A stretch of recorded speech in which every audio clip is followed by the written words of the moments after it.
First असी patient ਨੂੰ सिखाते ही ये हाँ कि जे तुसी ये मन के आए हो कि मैं रोगी हाँ, मैनू 100% तंदुरुस्त करने का काम डॉक्टर का है, तो झूठ है। ਜਦੋਂ ਡਕਾਰ ਆਂਦਾ ਸੀ ਉਦੋਂ ਹੀ ਹਟਦੇ ਸੀ ਰੋਟੀ ਤੋਂ, ਅਦਰਵਾਈਜ਼ ਤਾਂ ਸਾਨੂੰ ਇਦੋਂ ਗਾ ਸਮਝ ਹੀ ਨਹੀਂ ਹੈਗੀ ਸੀ ਵੀ ਹੁਣ ਹਟ ਜਾਈਏ। ਤਾਂ ਨਾੜੀ ਗਿਆਨ ਤਾਂ ਬੜਾ ਜਿਹੜਾ ਹਕੀਮਾਂ ਲੁਕਮਾਨ ਦੇ ਟਾਈਮ ਤੋਂ ਚੱਲਿਆ ਆ ਰਿਹਾ, ਇਹਦੇ 'ਚ ਕੁਝ ਫਾਇਦਾ ਹੁੰਦਾ, ਪਤਾ ਲੱਗਦਾ ਨਾੜੀ ਦੇ ਨਾਲ ਕਿਸ ਤਰ੍ਹਾਂ ਹੁੰਦਾ ਹੈ। ਉਹ ਰਸੋਈ ਦੇ ਅੰਦਰ ਜੋ ਕੁਝ ਪਿਆ ਉਹਦੇ ਨਾਲ ਹੀ ਤੁਸੀਂ ਆਪਣੇ ਮਰਜ਼ ਆਪਣੇ ਰੋਗ ਕਿਸ ਤਰੀਕੇ ਨਾਲ ਠੀਕ ਕਰ ਸਕਦੇ ਹੋ, ਸਿਰਫ ਇੰਨਾ ਕੁ ਸਿੱਖ ਲਓ ਬਸ। ਠੀਕ ਹੈ, ਤਾਂ ਫਿਰ ਜਦੋਂ ਦੀ ਪਲਸ ਨੂੰ ਡਾਇਗਨੋਸ ਕੀਤਾ ਜਾਂਦਾ ਦੈਨ ਉਹਨਾਂ ਨੂੰ ਸਿੰਪਟਮ ਅਸੀਂ ਖੁਦ ਦੱਸ ਦਿੰਦੇ ਹਾਂ। ਅਗਰ ਕਰੋਨਾ ਪੇਸ਼ੈਂਟ ਹੋਏਗਾ ਤਾਂ first of all oxygen level ਘੱਟ ਹੋਏਗਾ, ਤਾਂ ਉਹਦੇ ਜਿਹੜੇ ਬਲੱਡ ਨੂੰ ਪਿਊਰੀਫਾਈ ਕਰਨ ਵਾਲੇ ਜਿਹੜੇ ਆਰਗਨ ਹੈ ਉਹਦੀ ਪਕੜ ਜਦੋਂ ਅਸੀਂ ਡਾਇਗਨੋਸ ਕਰਾਂਗੇ ਉਹਦੀ ਪਕੜ 'ਚ ਆ ਜਾਣਾ। ਵਿਗਿਆਨ ਦੇ ਯੁੱਗ ਦੇ ਵਿੱਚ ਅਗਰ ਅਸੀਂ ਲੰਬਾ ਚੱਲਣਾ ਹੈ, 100 ਸਾਲ ਦੀ ਉਮਰ ਨੂੰ ਭੋਗਣਾ ਤਾਂ ਸਾਨੂੰ ਗਿਆਨ ਦਾ ਸਹਾਰਾ ਲੈਣਾ ਪਏਗਾ। ਹਮੇਸ਼ਾ ਜਦੋਂ ਵੀ ਕਿਸੇ ਬਿਮਾਰੀ ਦਾ ਇਲਾਜ ਸ਼ੁਰੂ ਹੋਣਾ ਹੈ ਨਾ ਸਰ, ਉਹ ਫਿਜ਼ੀਕਲੀ ਸੈਕੰਡਰੀ ਹੋਣਾ ਹੈ, ਫਸਟ ਮੈਂਟਲੀ ਸ਼ੁਰੂ ਹੁੰਦਾ ਹੈ। 90% ਰੋਲ ਪੇਸ਼ੈਂਟ ਦਾ ਖੁਦ ਹੈ। ਜੇ ਪੇਸ਼ੈਂਟ ਆਪਣਾ 90% ਰੋਲ 100% ਇਮਾਨਦਾਰੀ ਨਾਲ ਨਿਭਾ ਲਵੇ ਔਰ ਡਾਕਟਰ ਆਪਣਾ 10% ਰੋਲ 100% ਇਮਾਨਦਾਰੀ ਅਤੇ ਨੀਅਤ ਨਾਲ ਨਿਭਾ ਦੇਵੇ ਕਿ ਮੈਂ ਇਹਨੂੰ ਬਚਾਉਣਾ ਹੈ, ਤਾਂ ਦੁਨੀਆ ਦਾ ਕੋਈ ਵੀ ਰੋਗ ਮਾਰ ਨਹੀਂ ਸਕਦਾ ਸਮੇਂ ਤੋਂ ਪਹਿਲਾਂ ਸਾਨੂੰ। ਸਤਿ ਸ਼੍ਰੀ ਅਕਾਲ ਜੀ, ਨਿਊਜ਼ ਏਸ਼ੀਆ ਪੰਜਾਬੀ ਦੇਖ ਰਹੇ ਹੋ ਤੁਸੀਂ ਅਤੇ ਮੇਰਾ ਨਾਮ ਹੈ ਕੁਲਵੰਤ ਸਿੰਘ। ਲੰਘੇ ਦਿਨੀ ਅਸੀਂ ਆਪਣੇ ਦਰਸ਼ਕਾਂ ਨੂੰ ਇੱਕ ਅਜਿਹੇ ਮਰੀਜ਼ ਤੋਂ ਰੂਬਰੂ ਕਰਵਾਇਆ ਸੀ ਜਿਨ੍ਹਾਂ ਨੂੰ ਦਮੇ ਦੀ ਬਿਮਾਰੀ ਸੀ। ਲੰਮਾ ਸਮਾਂ ਉਹਨਾਂ ਨੇ ਉਸ ਬਿਮਾਰੀ ਤੋਂ ਸੰਤਾਪ ਭੋਗਿਆ ਅਤੇ ਫਿਰ ਆਖਰਕਾਰ ਨੈਚੁਰੋਪੈਥੀ ਕੁਦਰਤੀ ਸੋਮਿਆਂ ਨੂੰ ਅਪਣਾਉਂਦਿਆਂ ਹੋਇਆਂ, ਕੁਦਰਤੀ ਤਰੀਕਿਆਂ ਨੂੰ ਅਪਣਾਉਂਦਿਆਂ ਹੋਇਆਂ ਉਹਨਾਂ ਨੇ ਆਪਣਾ ਪਹਿਲਾਂ ਇਲਾਜ ਖੁਦ ਕੀਤਾ ਅਤੇ ਜਦੋਂ ਉਹ ਪੂਰੀ ਤਰ੍ਹਾਂ ਠੀਕ ਹੋ ਗਏ ਅਤੇ ਉਸ ਤੋਂ ਬਾਅਦ ਫਿਰ ਉਸੇ ਮਰਜ਼ ਨੂੰ ਲੈ ਕੇ ਫਿਰ ਅੱਗੇ ਉਹ ਡਾਕਟਰੀ ਦੀ ਪੜ੍ਹਾਈ ਕੀਤੀ। ਡਾਕਟਰੀ ਦੀ ਪੜ੍ਹਾਈ ਕਰਨ ਤੋਂ ਬਾਅਦ ਜਦੋਂ ਉਹਨਾਂ ਨੇ ਇਸ ਤਰੀਕੇ ਦਾ ਇਲਾਜ ਕਰਨਾ ਸ਼ੁਰੂ ਕੀਤਾ, ਜਦੋਂ ਉਹਨਾਂ ਨੂੰ ਵਧੀਆ ਰਿਸਪੌਂਸ ਆਇਆ ਤਾਂ ਉਹਨਾਂ ਨੇ ਆਪਣਾ ਇੱਕ ਵੱਡਾ ਹਸਪਤਾਲ ਖੋਲ੍ਹ ਲਿਆ। ਅੱਜ ਆਪਾਂ ਉਸੇ ਹਸਪਤਾਲ ਦੇ ਅੰਦਰ ਬੈਠੇ ਹਾਂ। ਡਾਕਟਰ ਵਰਿੰਦਰ ਸਿੰਘ ਭੁੱਲਰ ਉਹਨਾਂ ਦਾ ਨਾਮ ਹੈ। ਹਸਪਤਾਲ ਦੇ ਵਿੱਚ ਬੈਠੇ ਹਾਂ, ਇਹਨਾਂ ਤੋਂ ਜਾਣਨ ਦੀ ਕੋਸ਼ਿਸ਼ ਕਰਦੇ ਹਾਂ ਕਿ ਹਸਪਤਾਲ 'ਚ ਸਿਰਫ ਮਰੀਜ਼ਾਂ ਦਾ ਇਲਾਜ ਹੀ ਕਰ ਰਹੇ ਨੇ ਕਿ ਜਾਂ ਫਿਰ ਉਹਨਾਂ ਨੂੰ ਕੁਝ ਸਿਖਾ ਵੀ ਰਹੇ ਨੇ ਵੀ ਭਾਈ ਅੱਗੇ ਤੋਂ ਬਿਮਾਰ ਨਾ ਹੋਇਓ, ਆਹ ਚੀਜ਼ ਲੱਛਣ ਨੇ, ਆਹ ਬਿਮਾਰੀ ਨੇ, ਇੱਦਾਂ ਕਰਕੇ ਠੀਕ ਹੋ ਸਕਦੇ ਹੋ ਤੁਸੀਂ ਵੀ ਡਾਕਟਰਾਂ ਕਰੀ ਦਵਾਈਆਂ ਕਰੀ ਨਾ ਭੱਜੋ। ਡਾਕਟਰ ਸਾਹਿਬ ਤੁਹਾਡਾ ਨਿਊਜ਼ ਏਸ਼ੀਆ ਪੰਜਾਬੀ ਦੇ ਬਹੁਤ ਬਹੁਤ ਸਵਾਗਤ ਹੈ ਜੀ। ਥੈਂਕ ਯੂ ਕੁਲਵੰਤ ਜੀ, ਨਿਊਜ਼ ਏਸ਼ੀਆ ਪੰਜਾਬੀ ਸਾਰੀ ਟੀਮ ਦਾ ਬਹੁਤ ਬਹੁਤ ਵੈਲਕਮ। ਅੱਛਾ ਡਾਕਟਰ ਸਾਹਿਬ, ਲੰਘੇ ਦਿਨੀ ਤੁਸੀਂ ਆਪਣਾ ਜ਼ਿੰਦਗੀ ਦਾ ਤਜਰਬਾ ਜਿਹੜਾ ਉਹ ਦਰਸ਼ਕਾਂ ਦੇ ਨਾਲ ਸਾਂਝਾ ਕਰਤਾ, ਜਿਹੜਾ ਕਿ ਸ਼ਾਇਦ ਬੰਦੇ ਲੁਕਾਉਂਦੇ ਨੇ ਵੀ ਮੈਨੂੰ ਕਿਸ ਤਰੀਕੇ ਦੀ ਬਿਮਾਰੀ ਹੋ ਗਈ ਸੀ, ਪਰ ਤੁਸੀਂ ਬੜੀ ਦਲੇਰੀ ਦੇ ਨਾਲ ਕੈਮਰੇ ਦੇ ਉੱਤੇ ਸਾਰੇ ਦਰਸ਼ਕਾਂ ਨੂੰ ਦੱਸਿਆ ਵੀ ਮੈਨੂੰ ਆਹ ਬਿਮਾਰੀ ਹੋਈ ਸੀ, ਮੈਂ ਆਪਣੇ ਆਪ ਨੂੰ ਇਸ ਤਰੀਕੇ ਨਾਲ ਠੀਕ ਕਰ ਲਿਆ। ਉਦੋਂ ਮੈਂ ਡਾਕਟਰ ਵੀ ਨਹੀਂ ਸੀਗਾ ਅਤੇ ਮੈਂ ਆਪਣੇ ਆਪ ਨੂੰ ਠੀਕ ਕਰ ਸਕਦਾ ਤਾਂ ਤੁਸੀਂ ਕਿਉਂ ਨਹੀਂ ਕਰ ਸਕਦੇ। ਉਸ ਤੋਂ ਬਾਅਦ ਤੁਸੀਂ ਡਾਕਟਰੀ ਦੀ ਪੜ੍ਹਾਈ ਕੀਤੀ। ਡਾਕਟਰੀ ਦੀ ਪੜ੍ਹਾਈ ਕਰਨ ਤੋਂ ਬਾਅਦ ਅੱਜ ਤੁਸੀਂ ਹਸਪਤਾਲ ਖੋਲ੍ਹਿਆ। ਪਹਿਲਾਂ ਤਾਂ ਤੁਸੀਂ ਤਜਰਬਾ ਸਾਂਝਾ ਕਰੋ ਵੀ ਇਹ ਹਸਪਤਾਲ ਖੋਲ੍ਹਣ ਤੋਂ ਬਾਅਦ ਫਿਰ ਕਿਸ ਤਰ੍ਹਾਂ ਦਾ ਤੁਹਾਨੂੰ ਅੱਗੇ ਰਿਸਪੌਂਸ ਮਿਲਿਆ ਹੈਗਾ। ਬੇਸਿਕਲੀ ਕੁਲਵੰਤ ਜੀ, ਪੇਸ਼ੈਂਟ ਜਦੋਂ ਆਪਣੇ ਇੱਕ ਰੋਗ ਨੂੰ ਲੈ ਕੇ ਦੁਖੀ ਹੁੰਦਾ, ਪਰੇਸ਼ਾਨ ਹੁੰਦਾ, ਉਸ ਟਾਈਮ ਤਾਂ ਉਹਦੀ ਇਹੀ ਇੱਕ ਇੱਛਾ ਹੁੰਦੀ ਕਿ ਪਰਮੇਸ਼ਰ ਕੋਈ ਰਸਤਾ ਦੇਵੇ ਔਰ ਮੈਨੂੰ ਇਸ ਸਮੱਸਿਆ 'ਚੋਂ ਬਾਹਰ ਕੱਢੇ। ਲੇਕਿਨ ਥੋੜ੍ਹਾ ਜਿਹਾ ਇਹਦੇ ਤੋਂ ਦਾਸ ਇੱਕ ਸਟੈਪ ਅੱਗੇ ਆਉਣ ਦੀ ਕੋਸ਼ਿਸ਼ ਕੀਤੀ ਦਾਸ ਨੇ ਕਿ ਰੋਗ ਤਾਂ ਜੇ ਪਰਮੇਸ਼ਰ ਨੇ ਠੀਕ ਕੀਤਾ, ਉਹ ਇੱਕ ਰਸਤਾ ਦਿੱਤਾ ਨੈਚੁਰਲ ਹੈਲਥ ਸਾਇੰਸ ਦਾ, ਉਹਨੂੰ ਅਪਣਾਇਆ, ਯੂਜ਼ ਕੀਤਾ। ਲੇਕਿਨ ਮਨ ਦੇ ਅੰਦਰ ਇੱਕ ਹੋਰ ਵਲਵਲਾ ਸੀ ਬਹੁਤ ਵੱਡਾ ਕਿ ਜਿਸ ਤਰ੍ਹਾਂ ਮੇਰਾ ਪਰਮੇਸ਼ਰ ਨੇ ਰੋਗ ਦੂਰ ਕੀਤਾ, ਉਸ ਕੁਦਰਤ ਨੇ ਜੋ ਸੋਰਸ ਦਿੱਤੇ ਨੇ ਇਸ ਬਾਡੀ ਨੂੰ ਡੀਟੌਕਸੀਫਾਈ ਕਰਨ ਦੇ, ਸਾਫ਼ ਸਫਾਈ ਕਰਨ ਦੇ, ਸਾਰਾ ਗੰਦਮੰਦ ਬਾਹਰ ਕੱਢਣ ਦੇ, ਰੋਗ ਨੂੰ ਖ਼ਤਮ ਕਰਨ ਦੇ, ਕਿਉਂ ਨਾ ਉਹਨਾਂ ਸੋਰਸਸ ਨੂੰ ਅਸੀਂ ਲੋਕਾਂ ਤੱਕ ਵੀ ਪਹੁੰਚਾਈਏ। ਤਾਂ ਉਹਨੂੰ ਲੈ ਕੇ ਫਿਰ ਅਸੀਂ ਇੱਕ ਇੰਸਟੀਟਿਊਸ਼ਨਲ ਵੇ ਦੇ ਨਾਲ ਵਰਕ ਕੀਤਾ। ਅੱਜ ਆਪਾਂ ਜਿਸ ਹਾਲ 'ਚ ਇੰਟਰਵਿਊ ਕਰ ਰਹੇ, ਸਾਡਾ ਇੰਸਟੀਟਿਊਸ਼ਨ ਦਾ ਇੱਕ ਹਾਲ ਹੈ, ਕਾਨਫਰੰਸ ਹਾਲ ਹੈ, ਜਿੱਥੇ ਵਿੱਚ ਅਸੀਂ ਪੇਸ਼ੈਂਟ ਨੂੰ ਐਜੂਕੇਟ ਕਰਨ ਦਾ ਕੰਮ ਕਰਨਾ ਸ਼ੁਰੂ ਕਰ ਦਿੱਤਾ। ਮਰੀਜ਼ ਨੂੰ ਪੜ੍ਹਾਈ ਕਰਾ ਦਿੰਦੇ, ਉਹਨਾਂ ਨੂੰ ਪੜ੍ਹਾਉਣਾ ਸ਼ੁਰੂ ਕਰ ਦਿੱਤਾ ਉਹਨਾਂ ਦੀ ਲੈਂਗੁਏਜ ਦੇ ਵਿੱਚ। ਨਹੀਂ ਪਰ ਮਰੀਜ਼ ਪੜ੍ਹਨ ਨੂੰ ਤਿਆਰ ਹੋ ਜਾਂਦਾ ਜੀ? ਜ਼ਰੂਰ। ਦੇਖੋ, ਜਦੋਂ ਪੇਸ਼ੈਂਟ ਇੱਕ ਆਪਣਾ ਰੋਗ ਲੈ ਕੇ ਆਉਂਦਾ ਸਾਡੇ ਕੋਲ, ਦੁਖੀ ਹੁੰਦਾ, ਪਰੇਸ਼ਾਨ ਹੁੰਦਾ, ਸਮੱਸਿਆਵਾਂ ਬਹੁਤ ਹੁੰਦੀਆਂ, ਉਹਦੇ ਕੋਲ ਉਹਦੀ ਆਸ ਉਮੀਦ ਟੁੱਟ ਚੁੱਕੀ ਹੁੰਦੀ ਹੈ। ਔਰ ਹਰ ਪੇਸ਼ੈਂਟ ਹਮੇਸ਼ਾ ਜਦੋਂ ਵੀ ਕਿਸੇ ਬਿਮਾਰੀ ਦਾ ਇਲਾਜ ਸ਼ੁਰੂ ਹੋਣਾ ਹੈ ਨਾ ਸਰ, ਉਹ ਫਿਜ਼ੀਕਲੀ ਸੈਕੰਡਰੀ ਹੋਣਾ ਹੈ, ਫਸਟ ਮੈਂਟਲੀ ਸ਼ੁਰੂ ਹੁੰਦਾ ਹੈ। ਉਹਦੀ ਵਿਲ ਪਾਵਰ ਵਿਲ ਪਾਵਰ ਤੋਂ ਬਾਅਦ ਹੀ ਤੁਹਾਡੀ ਇਮਿਊਨਿਟੀ ਵਰਕ ਕਰਦੀ ਹੈ, ਵਿਲ ਪਾਵਰ ਤੋਂ ਬਾਅਦ ਹੀ ਸਾਡੀ ਬਾਡੀ ਐਂਟੀਬਾਡੀਜ਼ ਰਿਲੀਜ਼ ਕਰਦੀ ਹੈ। ਇਹ ਤਾਂ ਸਾਇੰਸ ਵੀ ਮੰਨ ਚੁੱਕੀ ਹੈਗੀ ਹੈ। ਤਾਂ ਵਿਲ ਪਾਵਰ ਜਦੋਂ ਔਰ ਵਿਲ ਪਾਵਰ ਨੇ ਕਿਸੇ ਟੈਬਲੇਟ ਨਾਲ ਜਾਂ ਕੈਪਸੂਲ ਨਾਲ ਨਹੀਂ ਆਉਣਾ ਹੁੰਦਾ, ਵਿਲ ਪਾਵਰ ਨੇ ਆਉਣਾ ਕਿਸੇ ਇੱਕ ਵਿਚਾਰ ਨਾਲ। ਤਾਂ ਅਸੀਂ ਫਸਟ ਆਫ ਆਲ ਉਹਨਾਂ ਪੋਜ਼ਿਟਿਵ ਵਿਚਾਰਾਂ ਦੇ ਨਾਲ ਲੋਕਾਂ ਨੂੰ ਜੋੜਨ ਦੀ ਕੋਸ਼ਿਸ਼ ਕੀਤੀ, ਪੇਸ਼ੈਂਟ ਨੂੰ ਜੋੜਨ ਦੀ ਕੋਸ਼ਿਸ਼ ਕੀਤੀ। ਜਿਵੇਂ ਕਿ ਸਾਡਾ ਸਲੋਗਨ ਵੀ ਹੈ ਕਿ ਜੇ ਰੋਗ ਲੱਗ ਸਕਦਾ ਹੈ ਤਾਂ ਠੀਕ ਵੀ ਹੋ ਸਕਦਾ ਹੈ। ਰੋਗ ਦਾ ਲੱਗ ਜਾਣਾ ਇਹਦੀ ਬੇਚੈਨੀ ਵਾਲੀ ਗੱਲ ਨਹੀਂ ਹੋਣੀ ਚਾਹੀਦੀ, ਕਿਉਂਕਿ ਚੱਲ ਰਹੀ ਮਸ਼ੀਨਰੀ 'ਚ ਬਹੁਤ ਸਾਰੇ ਫਾਲਟ ਆਉਂਦੇ ਨੇ। ਗੱਡੀ ਨੂੰ ਆਪਾਂ 200 ਕਿਲੋਮੀਟਰ ਦੇ ਸਫ਼ਰ 'ਤੇ ਲਿਜਾਣੇ ਤਾਂ ਸਟਿਪਨੀ ਨਾਲ ਕੈਰੀ ਕਰਦੇ ਹਾਂ, ਭਾਵੇਂ ਨਹੀਂ ਵੀ ਪੈਂਚਰ ਹੋਈ, ਪਿਛਲੀ ਵਾਰੀ ਉੱਧਰ ਗਏ ਸੀ, ਇਸ ਵਾਰੀ ਹੋ ਸਕਦੀ ਹੈ, ਇਸ ਡਰ ਨਾਲ ਸਟਿਪਨੀ ਕੈਰੀ ਕਰਦੇ ਹਾਂ। ਪੈਂਚਰ ਹੋ ਵੀ ਜਾਂਦੀ ਹੈ ਤਾਂ ਸਿਰ ਫੜ ਕੇ ਬੈਠਣ ਦੀ ਜ਼ਰੂਰਤ ਨਹੀਂ ਹੁੰਦੀ, ਸਟਿਪਨੀ ਨੂੰ ਆਪਾਂ ਚੇਂਜ ਕਰਦੇ ਹਾਂ।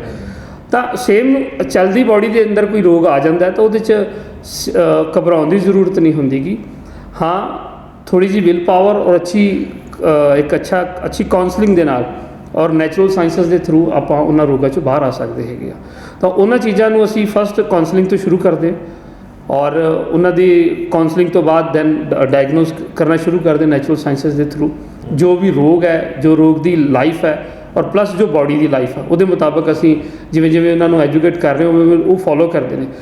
ਫਸਟ ਅਸੀਂ ਪੇਸ਼ੈਂਟ ਨੂੰ ਸਿਖਾਉਂਦੇ ਹੀ ਇਹ ਆ ਕਿ ਜੇ ਤੁਸੀਂ ਇਹ ਮੰਨ ਕੇ ਆਏ ਹੋ ਕਿ ਮੈਂ ਰੋਗੀ ਹਾਂ, ਮੈਨੂੰ 100% ਤੰਦਰੁਸਤ ਕਰਨ ਦਾ ਕੰਮ ਡਾਕਟਰ ਦਾ ਹੈ, ਤੇ ਝੂਠ ਹੈ। ਡਾਕਟਰ ਦਾ ਰੋਲ ਸਾਡੀ ਬਾਡੀ 'ਤੇ ਮਾਤਰ 10% ਹੈ as a guider, as a instructor. 90% role patient ਦਾ ਖੁਦ ਹੈ। ਜੇ ਪੇਸ਼ੈਂਟ ਆਪਣਾ 90% ਰੋਲ 100% ਇਮਾਨਦਾਰੀ ਨਾਲ ਨਿਭਾ ਲਵੇ ਔਰ ਡਾਕਟਰ ਆਪਣਾ 10% ਰੋਲ 100% ਇਮਾਨਦਾਰੀ ਤੇ ਨੀਅਤ ਨਾਲ ਨਿਭਾ ਦੇਵੇ ਕਿ ਮੈਂ ਇਹਨੂੰ ਬਚਾਉਣਾ ਹੈ, ਤਾਂ ਦੁਨੀਆ ਦਾ ਕੋਈ ਵੀ ਰੋਗ ਮਾਰ ਨਹੀਂ ਸਕਦਾ ਸਮੇਂ ਤੋਂ ਪਹਿਲਾਂ ਸਾਨੂੰ। ਕੀ ਬਾਤ ਹੈ, ਬਹੁਤ ਵਧੀਆ ਵਿਚਾਰ ਹੈ। ਅਤੇ ਮੈਨੂੰ ਲੱਗਦਾ ਕਿ ਜਿਹੜੇ ਸੁਣ ਰਹੇ ਨੇ ਉਹਨਾਂ ਦੇ ਅੰਦਰ ਇੱਕ ਐਨਰਜੀ ਭਰੀ ਹੋਣੀ।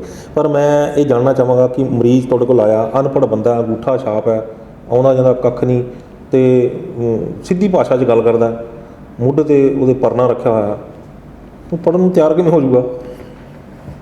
ਦੇਖੋ, ਸਾਨੂੰ ਜਦੋਂ ਭੁੱਖ ਲੱਗਦੀ ਹੈ ਉਦੋਂ ਅਸੀਂ ਡਾਕਟਰ ਕੋਲ ਨਹੀਂ, ਉਦੋਂ ਅਸੀਂ ਕਿਚਨ 'ਚ ਜਾਣਾ ਹੈ। ਇਹ ਚੀਜ਼ ਅਸੀਂ ਘਰੋਂ ਸਿੱਖੀ ਹੈ ਜਾਂ ਸਕੂਲ 'ਚ ਸਿੱਖੀ ਹੈ? ਘਰੋਂ ਸਿੱਖੀ। ਇਹ ਚੀਜ਼ਾਂ ਤਾਂ ਅਸੀਂ ਘਰੋਂ ਸਿੱਖੀਆਂ ਨਾ। ਜਿਸ ਇਨਸਾਨ ਨੂੰ ਇੰਨੀ ਸਮਝ ਹੈ ਕਿ ਦਿਨ 'ਚ ਮੈਂ ਸੁਬਾਹ ਰੋਟੀ ਖਾਧੀ ਸੀ, ਮੈਂ ਬ੍ਰੇਕਫਾਸਟ ਕੀਤਾ ਹੈ, ਤਾਂ ਦੁਪਹਿਰ ਟਾਈਮ ਮੈਨੂੰ ਭੁੱਖ ਫੇਰ ਲੱਗ ਗਈ ਹੈ, ਤਾਂ ਇਹ ਬਾਡੀ ਦਾ ਰੋਗ ਨਹੀਂ ਹੈ, ਇਹ ਬਾਡੀ ਦੀ ਜ਼ਰੂਰਤ ਹੈ। ਠੀਕ ਹੈ। ਜਿਸ ਇਨਸਾਨ ਨੂੰ ਇੰਨੀ ਸਮਝ ਹੈ ਕਿ ਭੁੱਖ ਦੇ ਟਾਈਮ ਮੈਂ ਡਾਕਟਰ ਕੋਲ ਨਹੀਂ, ਮੈਂ ਕਿਚਨ 'ਚ ਜਾਣਾ, ਉਹ ਇੰਨੀ ਕੁ ਸਮਝ ਰੱਖਣ ਵਾਲਾ ਹਰ ਇਨਸਾਨ ਆਪਣੇ ਆਪ ਨੂੰ ਤੰਦਰੁਸਤ ਰੱਖ ਸਕਦਾ ਹੈ, ਆਪਣੇ ਸਰੀਰ ਨੂੰ ਤੰਦਰੁਸਤ ਰੱਖਣ ਵਾਲਾ ਡਾਕਟਰ ਬਣ ਸਕਦਾ ਹੈ। ਅਸੀਂ ਇਹ ਨਹੀਂ ਕਹਿ ਰਹੇ ਕਿ ਤੁਸੀਂ ਬਿਮਾਰ ਲੋਕਾਂ ਦਾ ਇਲਾਜ ਕਰੋਗੇ, ਅਸੀਂ ਇਹ ਕਹਿ ਰਹੇ ਕਿ ਤੁਸੀਂ ਆਪਣੇ ਸਰੀਰ ਨੂੰ ਤੰਦਰੁਸਤ ਕਿਵੇਂ ਰੱਖਣਾ ਵਾ, ਉਸ ਚੀਜ਼ ਨੂੰ, ਉਸ ਗਿਆਨ ਨੂੰ ਹਾਸਲ ਕਰੋਗੇ ਸਾਡੇ ਨਾਲ ਆ ਕੇ। ਯਾਨੀ ਕੁੱਲ ਮਿਲਾ ਕੇ ਜੇ ਦੇਸੀ ਭਾਸ਼ਾ 'ਚ ਆਪਾਂ ਗੱਲ ਕਰੀਏ ਤਾਂ ਉਹ ਇਹ ਹੋਏਗੀ ਕਿ ਤੁਸੀਂ ਉਹਨਾਂ ਨੂੰ ਕਿਤਾਬਾਂ ਲਿਆਉਣ ਨੂੰ ਨਹੀਂ ਕਹਿੰਦੇ, ਤੁਸੀਂ ਉਹਨਾਂ ਨੂੰ ਜਿਹੜੀਆਂ ਕਾਪੀਆਂ ਕਾਲੀਆਂ ਕਰਨ ਨੂੰ ਨਹੀਂ ਕਹਿੰਦੇ, ਤੁਸੀਂ ਸਿਰਫ ਉਹਨਾਂ ਨੂੰ ਕਹਿੰਦੇ ਹੋ ਵੀ ਤੁਹਾਡੇ ਰਸੋਈ ਦੇ ਅੰਦਰ ਕੀ ਕੀ ਪਿਆ, ਉਹ ਰਸੋਈ ਦੇ ਅੰਦਰ ਜੋ ਕੁਝ ਪਿਆ ਉਹਦੇ ਨਾਲ ਹੀ ਤੁਸੀਂ ਆਪਣੇ ਮਰਜ਼, ਆਪਣੇ ਰੋਗ ਕਿਸ ਤਰੀਕੇ ਨਾਲ ਠੀਕ ਕਰ ਸਕਦੇ ਹੋ।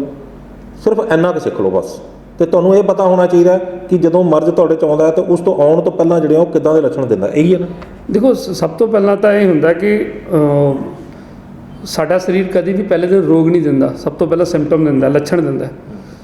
ਔਰ ਉਹਨਾਂ ਲੱਛਣਾਂ ਨੂੰ ਅਗਰ ਸਾਨੂੰ ਓਬਜ਼ਰਵ ਕਰਨ ਦੀ ਉਹਦੀ ਸਮਝ ਆ ਜਾਵੇ, ਉਹਨਾਂ ਨੂੰ ਪੜ੍ਹਨ ਦੀ ਸਮਝ ਆ ਜਾਵੇ, ਤਾਂ ਕੋਈ ਵੀ ਇਨਸਾਨ, ਚਾਹੇ ਉਹ ਸਕੂਲ ਗਿਆ ਚਾਹੇ ਨਹੀਂ ਗਿਆ, ਚਾਹੇ ਉਹ ਆਪਣਾ ਨਾਮ ਲਿਖ ਲੈਂਦਾ ਚਾਹੇ ਅੰਗੂਠਾ ਲਗਾਉਂਦਾ, ਕੋਈ ਵੀ ਇਨਸਾਨ ਆਪਣੇ ਸਰੀਰ ਨੂੰ ਰੋਗੀ ਬਣਨ ਤੋਂ ਬਚਾ ਸਕਦਾ। ਔਰ ਉਹ ਜਿਹੜੀ ਆਬਜ਼ਰਵੇਸ਼ਨ ਬੜੀ ਸਿੰਪਲ ਹੁੰਦੀ, ਉਹਦੇ 'ਚ ਕੋਈ ਟੈਕਨੀਕਲ ਨੌਲੇਜ ਦੀ ਜ਼ਰੂਰਤ ਨਹੀਂ ਹੁੰਦੀ।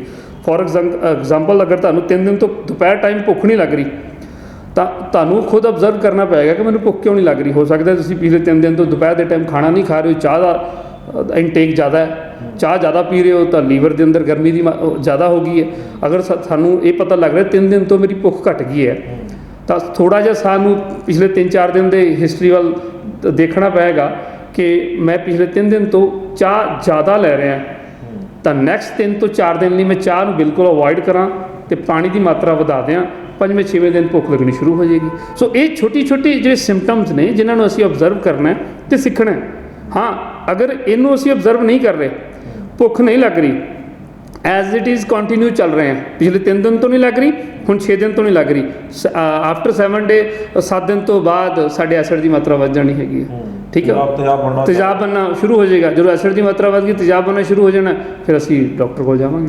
ਜੋ ਡਾਕਟਰ ਕੋਲ ਜਾਵਾਂਗੇ ਫਿਰ ਉਹਨੇ ਆਪਣਾ ਡਾਇਗਨੋਸ ਕਰਨਾ ਸ਼ੁਰੂ ਕਰ ਦੇਣਾ, ਜੋ ਅਲੱਗ-ਅਲੱਗ ਕਿਹੜੀ ਪੈਥੀ ਵਾਲੇ ਕੋਲ ਜਾਂਦੇ ਹੋ ਡਿਪੈਂਡ ਕਰਦਾ ਹੈਗਾ। ਸੋ ਉਹ ਜਾਣ ਦੀ ਜ਼ਰੂਰਤ ਕਿਉਂ ਪਈ? ਕਿਉਂਕਿ ਸਾਡੇ ਕੋਲ ਆਬਜ਼ਰਵੇਸ਼ਨ ਨਹੀਂ ਸੀ, ਜੋ ਸਾਡੇ ਅੰਦਰ ਸਿੰਪਟਮ ਆਇਆ ਉਸ ਦੀ ਸਮਝ ਨਹੀਂ ਸੀ। ਬਸ ਉਹ ਸਮਝ ਨੂੰ ਪੈਦਾ ਕਰਨਾ ਹੈ, ਉਹ ਵੀ ਆਪਾਂ ਕਿਸੇ ਦੇ ਸਰੀਰ ਦੀ ਸਮਝ ਨਹੀਂ, ਆਪਣੇ ਸਰੀਰ ਦੀ ਸਮਝ ਨੂੰ ਪੈਦਾ ਕਰਨਾ। ਔਰ ਵੈਸੇ ਵੀ ਅਸੀਂ ਆਪਣੇ ਇੰਸਟੀਚਿਊਟ 'ਚ ਵੀ ਇਹ ਚੀਜ਼ ਨੂੰ ਪੜ੍ਹਾ ਰਹੇ ਹਾਂ ਕਿ 21ਵੀਂ ਸਦੀ ਹੈ, ਇਹ ਗਿਆਨ ਔਰ ਵਿਗਿਆਨ ਦਾ ਯੁੱਗ ਹੈ। ਇਸ ਯੁੱਗ ਦੇ ਵਿੱਚ ਤੁਸੀਂ ਮਤ ਸਮਝੋ ਕਿ ਸਾਡੇ ਬਜ਼ੁਰਗਾਂ ਦਾ ਸਰਗਿਆ ਥੋੜ੍ਹੀ ਸਮਝ ਨਾਲ ਵੀ ਲੰਬੀ ਉਮਰ ਭੋਗ ਜਾਂਦੇ ਸੀ। ਅੱਜ ਲੰਬੀ ਉਮਰ ਛੋਟੀ ਸਮਝ ਨਾਲ ਅਸੀਂ ਨਹੀਂ ਭੋਗ ਸਕਦੇ। ਵਿਗਿਆਨ ਦੇ ਯੁੱਗ ਦੇ ਵਿੱਚ ਅਗਰ ਅਸੀਂ ਲੰਬਾ ਚੱਲਣਾ ਹੈ, 100 ਸਾਲ ਦੀ ਉਮਰ ਨੂੰ ਭੋਗਣਾ ਹੈ, ਤਾਂ ਸਾਨੂੰ ਗਿਆਨ ਦਾ ਸਹਾਰਾ ਲੈਣਾ ਪਏਗਾ, ਤੰਦਰੁਸਤੀ ਦੇ ਗਿਆਨ ਦਾ ਹਿੱਸਾ ਬਣਨਾ ਪਏਗਾ। ਭਾਵੇਂ ਤੁਸੀਂ ਇਹਨੂੰ ਆਪਣਾ ਸ਼ੌਂਕ ਸਮਝ ਲਓ, ਚਾਹੇ ਮਜਬੂਰੀ। ਵੈਸੇ ਵੀ ਬਹੁਤ ਸਾਰੀਆਂ ਚੀਜ਼ਾਂ ਅਸੀਂ ਮਜਬੂਰੀ 'ਚ ਕਰ ਹੀ ਰਹੇ ਹਾਂ। ਜੇ ਅਸੀਂ ਹੁਣ ਤੰਦਰੁਸਤ ਵੀ ਰਹਿਣਾ ਅਤੇ ਲੰਬਾ ਵੀ ਚੱਲਣਾ ਹੈ, ਅਤੇ ਪੈਸਾ ਵੀ ਨਾ ਖਰਚ ਹੋਵੇ, ਅਤੇ ਬੋਡੀ ਦੇ ਉੱਤੇ ਟੌਰਚਰ ਵੀ ਨਾ ਹੋਵੇ, ਤਾਂ ਇੱਕੋ ਹੀ ਰਸਤਾ ਹੈ ਕਿ ਆਪਣੇ ਆਪ ਨੂੰ ਤੰਦਰੁਸਤੀ ਦੇ ਗਿਆਨ ਨਾਲ ਜੋੜ ਲਵੋ। ਜਿੰਨੇ % ਵੀ ਜੋੜਿਆ ਜਾਂਦਾ, 2%, 5%, 10%, 15%, ਜਿੰਨੀ ਵੀ ਤੁਹਾਡੀ ਆਬਜ਼ਰਵੇਸ਼ਨ 'ਤੇ ਇੰਟਰਸਟ ਬਣਦਾ ਹੈਗਾ। ਕਿਉਂਕਿ ਸਾਰੀਆਂ ਚੀਜ਼ਾਂ ਅਸੀਂ ਉਸ ਟਾਈਮ ਨਹੀਂ ਕਰਦੇ ਕਿ ਜਦੋਂ ਸਾਡਾ ਇੰਟਰਸਟ ਹੋਵੇ। ਬਹੁਤ ਸਾਰੀਆਂ ਚੀਜ਼ਾਂ ਸਾਨੂੰ ਮਜਬੂਰੀ ਵਾਸਤੇ ਵੀ ਕਰਨੀਆਂ ਪੈਂਦੀਆਂ, ਅਤੇ ਇਹਨੂੰ ਤੁਸੀਂ ਮਜਬੂਰੀ ਹੀ ਮੰਨ ਲਓ, ਲੇਕਿਨ ਇਹ ਮਜਬੂਰੀ ਤੁਹਾਡੇ ਅਤੇ ਤੁਹਾਡੇ ਪਰਿਵਾਰ ਦੇ ਲਈ ਲੰਬੀ ਉਮਰ ਲੈ ਕੇ ਆ ਸਕਦੀ ਹੈ। ਕੀ ਬਾਤ ਹੈ। ਪਰ ਮੈਨੂੰ ਇਹ ਲੱਗਦਾ ਕਿ ਜਿਹੜੇ ਲੋਕ ਨੇ ਉਹ ਕਈ ਵਾਰ ਸਮਝ ਕੇ ਵੀ ਜਿਹੜਾ ਉਹ ਸਮਝਣ ਦੀ ਕੋਸ਼ਿਸ਼ ਨਹੀਂ ਕਰਦੇ, ਤਾਂ ਹੀ ਉਹ ਕਹਿੰਦੇ ਨੇ ਵੀ ਸਮਝ ਕੇ ਜੋ ਨਾ ਸਮਝੇ ਮੇਰੀ ਸਮਝ ਮੇ ਉਹ ਨਾ ਸਮਝ ਹੈ। ਤਾਂ ਆਪਾਂ ਇਹ ਨਾ ਸਮਝੀ ਨੂੰ ਜਿਹੜੀ ਆ ਤੋੜਨਾ ਹੈਗਾ, ਅਤੇ ਇਹ ਨਾ ਸਮਝੀ ਨੂੰ ਤੋੜਨ ਲਈ ਜਦੋਂ ਤੁਹਾਡੇ ਕੋਲ ਮਰੀਜ਼ ਆਉਂਦਾ ਹੈ, ਤੁਸੀਂ ਪਹਿਲਾਂ ਉਹਦਾ ਮਰਜ਼ ਪੁੱਛਦੇ ਹੋ, ਉਸ ਤੋਂ ਬਾਅਦ ਪੁੱਛਣ ਤੋਂ ਬਾਅਦ ਇੱਕ ਫੌਰੀ ਰਾਹਤ ਥੋੜ੍ਹੀ ਜਿਹੀ ਦੇ ਦਿੰਦੇ ਹੋ ਉਹਨੂੰ।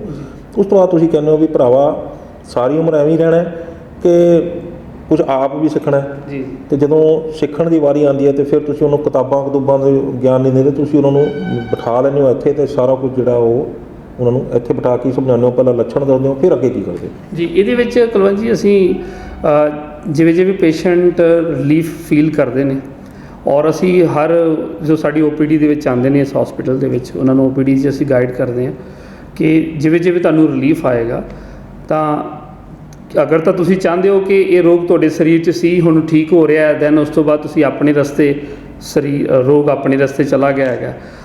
ਉਹ 90% ਲੋਕਾਂ ਦੀ ਸੋਚ ਹੁੰਦੀ ਹੈ। ਲੇਕਿਨ ਇਸ ਤੋਂ ਇਲਾਵਾ ਵੀ ਇੱਕ ਉੱਦਮ ਹੈਗਾ, ਜੇ ਤੁਸੀਂ ਆਪਣੇ ਬੱਚਿਆਂ ਨੂੰ ਵੀ ਇਹਨਾਂ ਰੋਗਾਂ ਤੋਂ ਆਜ਼ਾਦ ਕਰਾਉਣਾ ਚਾਹੁੰਦੇ ਹੋ, ਤਾਂ ਸਾਡੀ ਸੰਸਥਾ ਵੱਲੋਂ ਮਹੀਨੇ ਦੇ ਵਿੱਚ ਇੱਕ ਕਲਾਸ ਜਿਹੜੀ ਕਿ ਦਿੱਤੀ ਜਾਂਦੀ ਹੈ, ਜਿਹਨੂੰ ਅਸੀਂ ਅੱਜ ਕੱਲ੍ਹ ਜ਼ੂਮ ਦੇ ਉੱਪਰ ਵੀ ਕਰ ਰਹੇ ਹੈਗੇ ਹਾਂ। ਉਸ ਕਲਾਸ 2 ਘੰਟੇ ਦੀ ਕਲਾਸ ਹੈ, ਤੁਸੀਂ ਘਰੇ ਬੈਠੇ ਉਸ ਕਲਾਸ ਨੂੰ ਅਟੈਂਡ ਕਰੋ।